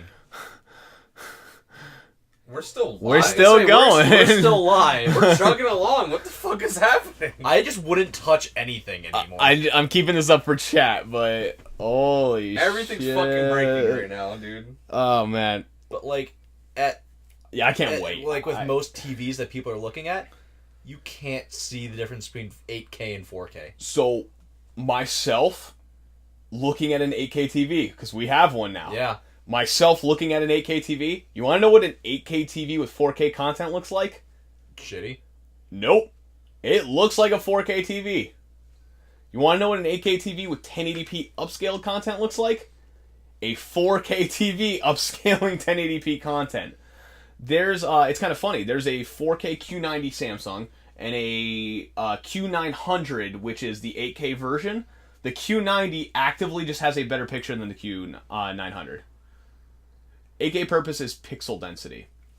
Yeah, but the problem is it's impractical. So, unless you're point. sitting stupid close With a smaller screen. Or your screen's really fucking big, it's not going to make a difference. Without the content. So if the screen's really big, it needs the content to support it. If it's really small, a 4K screen is fine. It's 100% fine. There's a certain point where the human eye just actually You're wrong. can't see it. Nope, you're wrong. The human eye could see over 1 million frames per second, and it could see 12 billion K. God! Anyway. So, for VR, I 100% agree. Get 8K in VR, like, instantly. 8K VR, you might as well just go do the things on the street that you're doing in VR. I'm not going to say what I was going to say. But anyway, I will go murder. But like, yeah, I can't see the practical. Now, 8K is about as big of a gimmick as 3D. I wouldn't call it a gimmick like 3D. The only reason I wouldn't call it a gimmick for 3D, it eventually will be a thing. But I think if we pushed it 8K content, the slice where it's going to be more useful than 4K is very narrow. I agree with that, but my big thing is, like, I don't think it'll be dead like 3D. I think we just need to get to 4K before we even talk about this. And again, more or none is what they should have done with 8K, because it's so stupid. So yeah. That being said, I just ordered my 8K 24-inch monitor. Yeah. Nice. For Photoshop, where I create 240 by 240 images. So 240 hertz too, right? What? 240. 240, 360, my dude. 1 millisecond response time. I gave my left and right kidney for this. Holy fuck. I hurt right now. I'm dying. Oh my god, what is that? You know TVs more than any person who is going to play on console, and you can't see the difference in 4K versus 8K. You think the average console gamer is going to care? I can see the difference if there's content for it. The problem is, there's not content for it.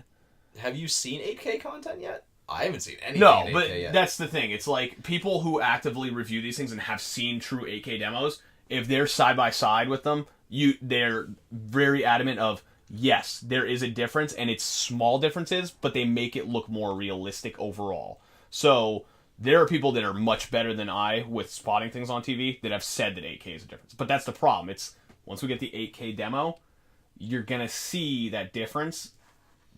Will we?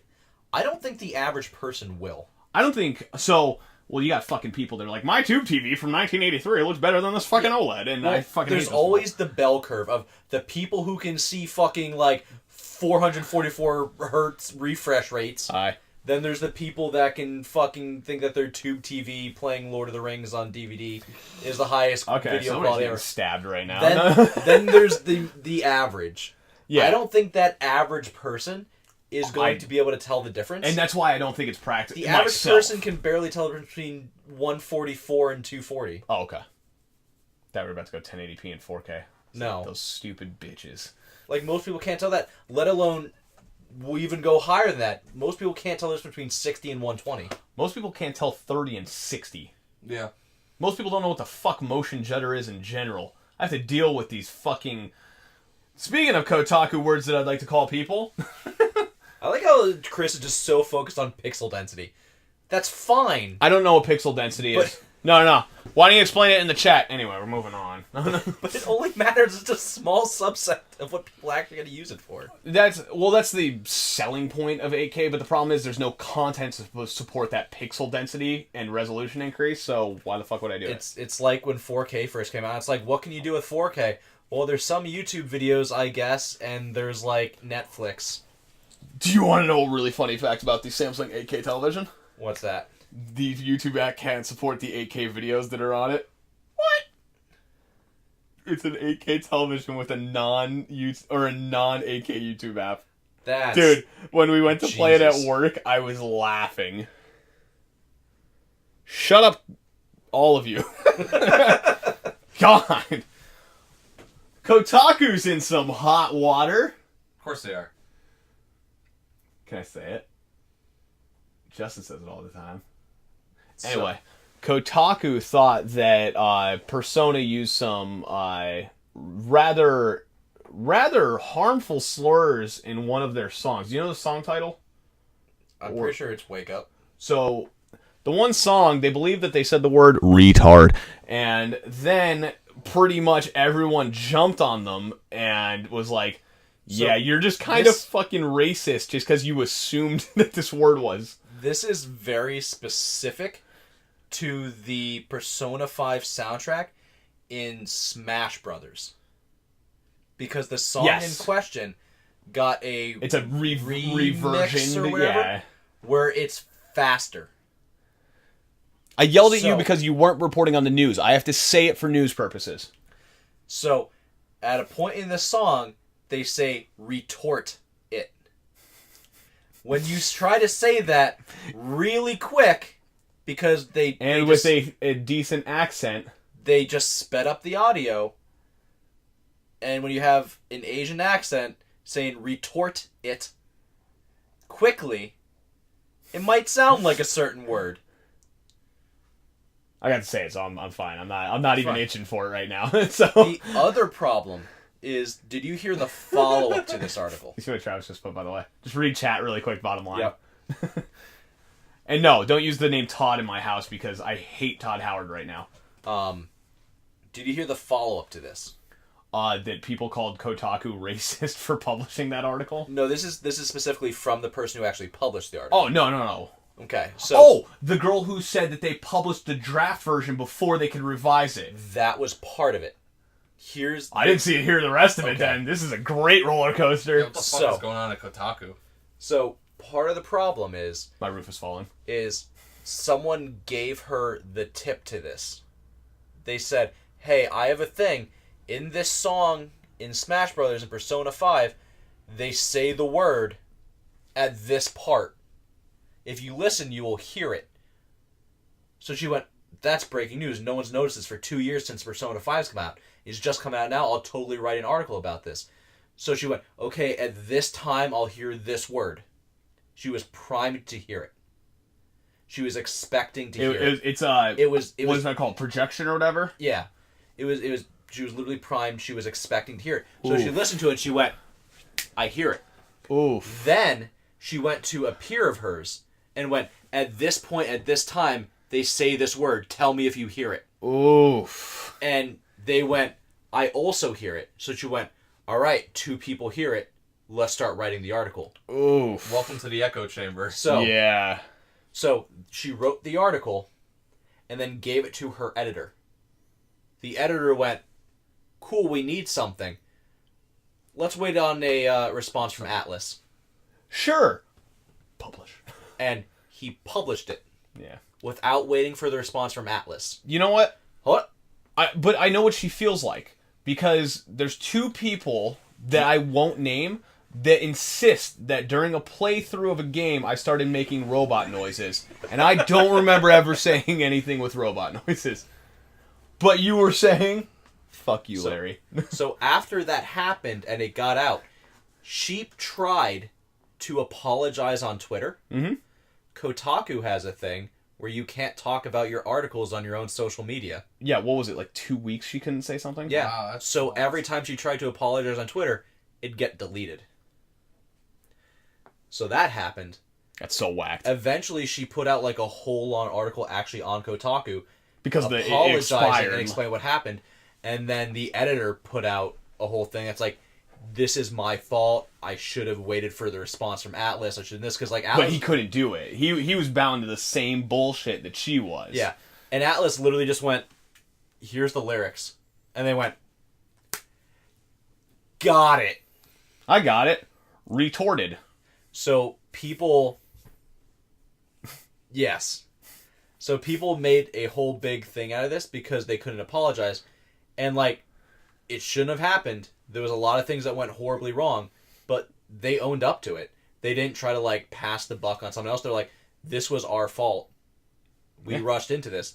And, like, I gotta respect them for that. And what did... there was one thing on Kotaku, like, the one person put up that their servers were experiencing heavy loads for the edit that was supposed to be coming through, instead of just deleting the article and republishing it later. Like... There was like a little mini side story that occurred halfway through. They don't delete articles on Kotaku.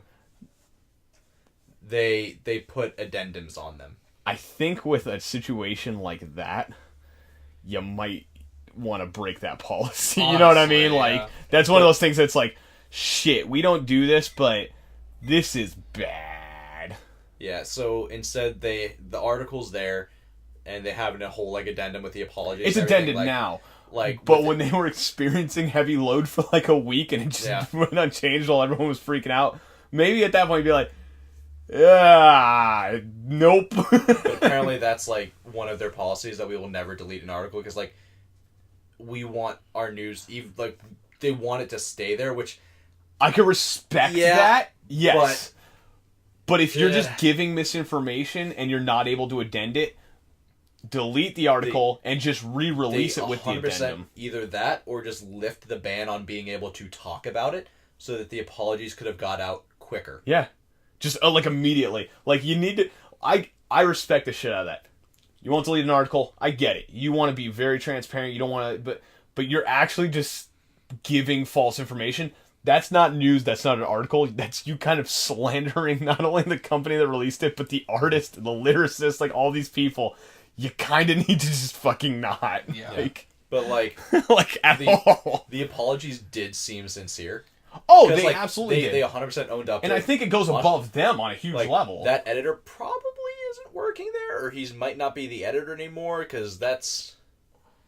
I want to say he probably got a reprimand. I don't think he got fired. Because it's Kotaku, I say he got off with a slap on the wrist. Yeah, I don't think it's Kotaku. Yeah, if it was like IGN maybe or something like that, but I think Kotaku would probably keep him on, but I think his higher ups were the ones who were like, "Hey, we just need this controversy. Because they'll give us clicks." Yeah, she really rushed to write that article, but she wanted to pause it. It was.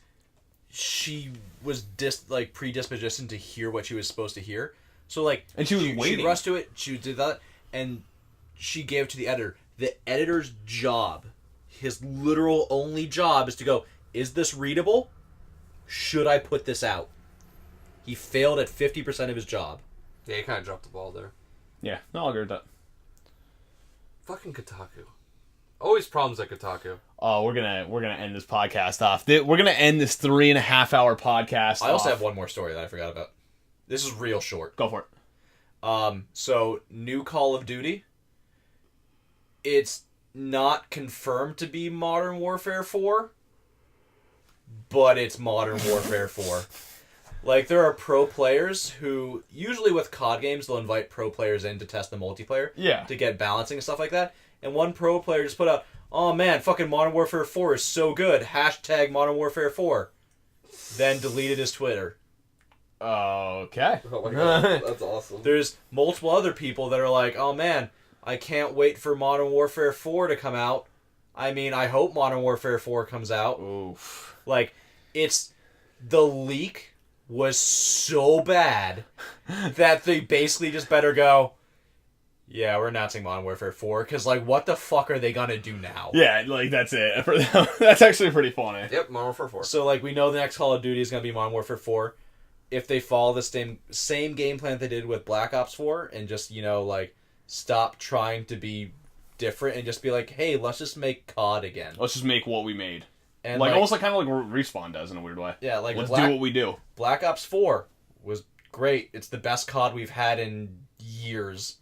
Actual years. Let's just hope this continues. I hope the next COD game is as good as the Modern Warfare 4 demo I just tested. Basically. # yep. Basically. Alright, I think there was one guy that's like, oh man, all these scrims on Black Ops 4 gonna go to waste when we have to test for this new Modern Warfare COD. For this new 4? No, oh man. You ready for this last article? Yeah. I'm not. Alright, what's up? If I told you mm-hmm. there was one condiment to rule all the rest of the condiments, I'd be rock hard. Same. What do you think it would be? Just take a wild guess. Matt, we'll start with you. Mayo chup. Surprisingly close. Pickles. God damn, I still need to try that. You're a Japanese singer saying retorted. I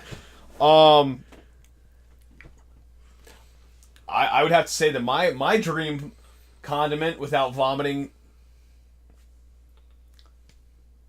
My dream condiment without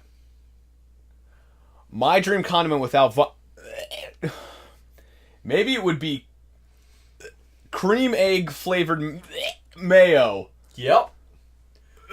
With little chunks of chocolate in it. Oh god, you didn't tell me that when I wrote this down. Yeah. It's a Cadbury cream egg that they basically chopped up real small, mixed with mayo, and went, here you go.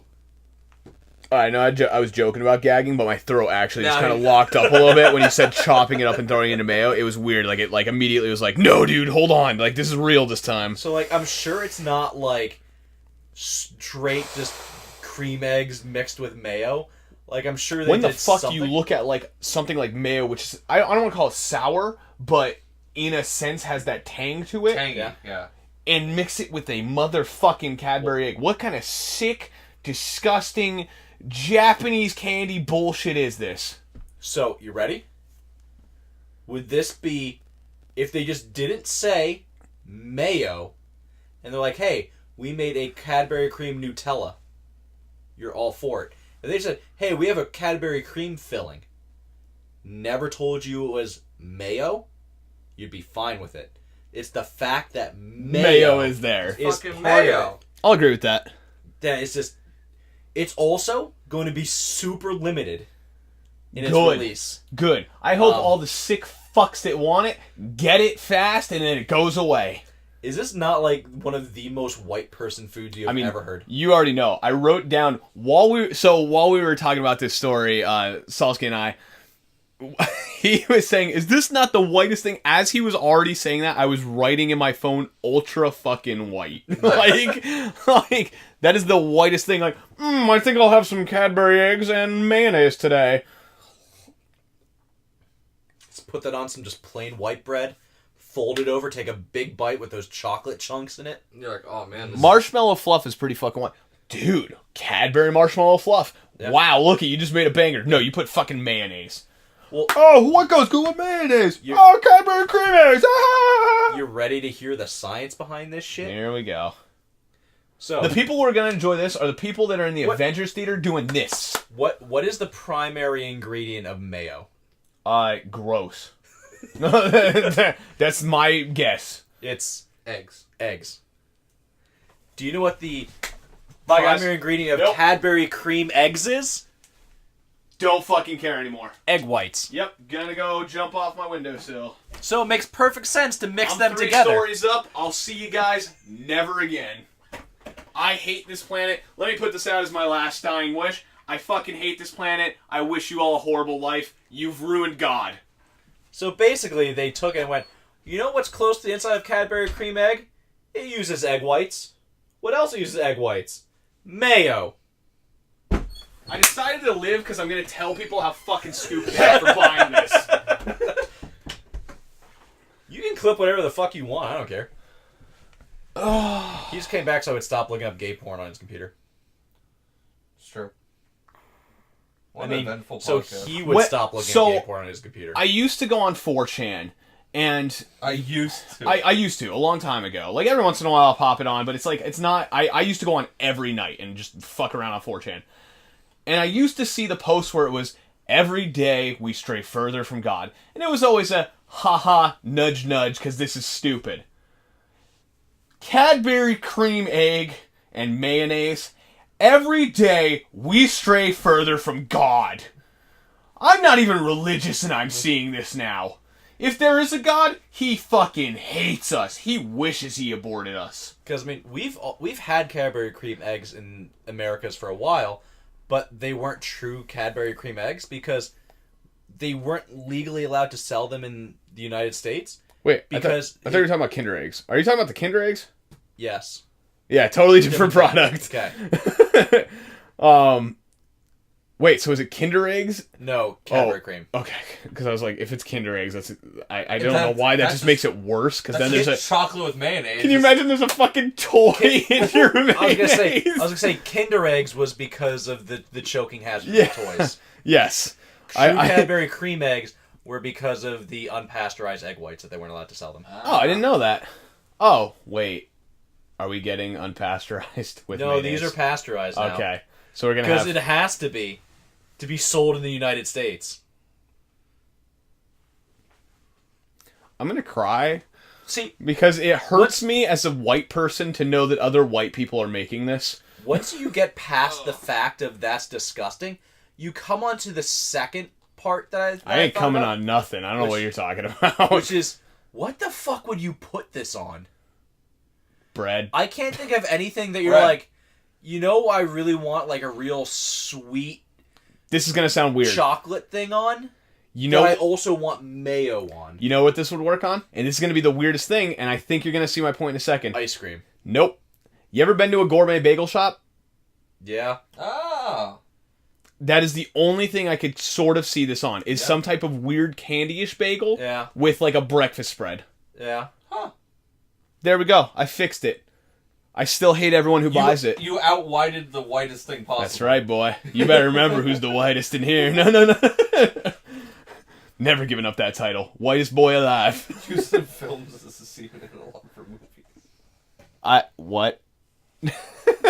Excuse me. But yeah, Cadbury cream egg, mayonnaise, spread, vomit. Disgusting. Bagels. Yeah, that's... Like I said, it's super limited. I hope everyone fucking buys it that wants it. Going back to what Probably Not Gamer said with the semen analog. Watered down mayonnaise is what they actually use in most pornos. How weird is that to think of that there's some girl that's fucking... I'm gonna vomit. Kneeling at the edge of the bed. Gonna vomit. Then just someone walks up with like a giant fucking like syringe tube of mayonnaise goes... I'm gonna vomit. How fucking weird is that?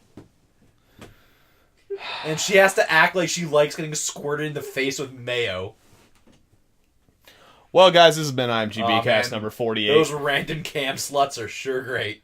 Man, we pulled that one full circle. Yeah? Matt... Just like Benoit finishing the circle. I'm going to tell a story about Matt really quick to finish this. My favorite story with Matt that I have so far in our friendship is I was on the Obsidia Studios podcast at one point. So it's not Cadbury flavor. I really want to know, like, the explanation behind that, where, like, normally she gets cut in the face, she's like, ah! But now there's, like, little, like, brown chunks in it from the chocolate. ATM, my dude.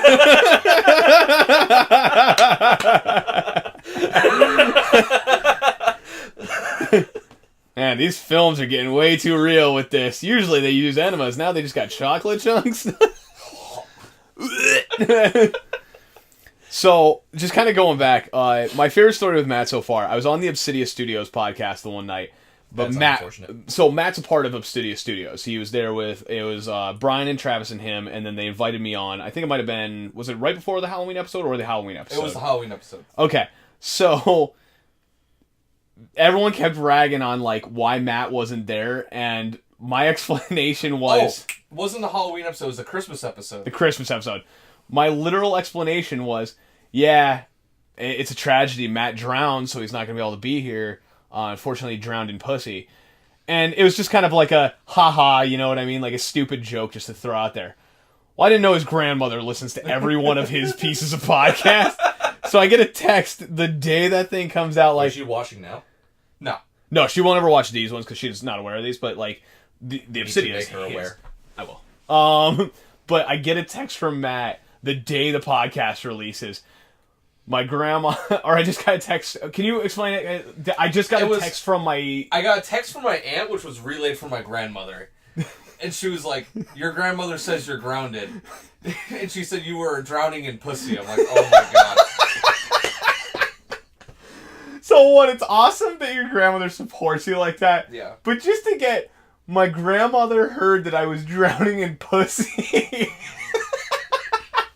I really want to make her aware of just the end of this, so it would just be like, she saw you gag at the reference to some girl getting glazed by mayo chocolate chunks. Oh my god. This is a good podcast. I had fun with this one. What is it called? Cam Horse? Cam Horse. Random Cam Horse. Random Cam Sluts and Benoit. Benoit's... I'm gonna send your aunt the stream. Alright, sounds good. We should call it Benoit's Random Cam Horse. Oh god. Featuring gas. Oh man. Gas. I remembered why I had that song stuck in my head. There you go. And yeah, I remembered why, like, a little while after. I'm like, oh yeah, that was probably shitty. Yeah. But whatever. It's been like a month and there's like other big news now, so we're good.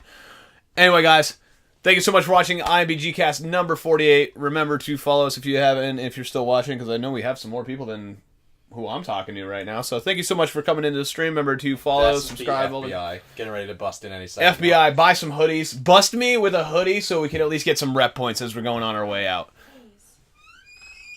Anyway, thank you guys so much for watching. We will... God damn it. Usually Tron comes in at the last second just to pop in that Sylvia playthrough. Finally.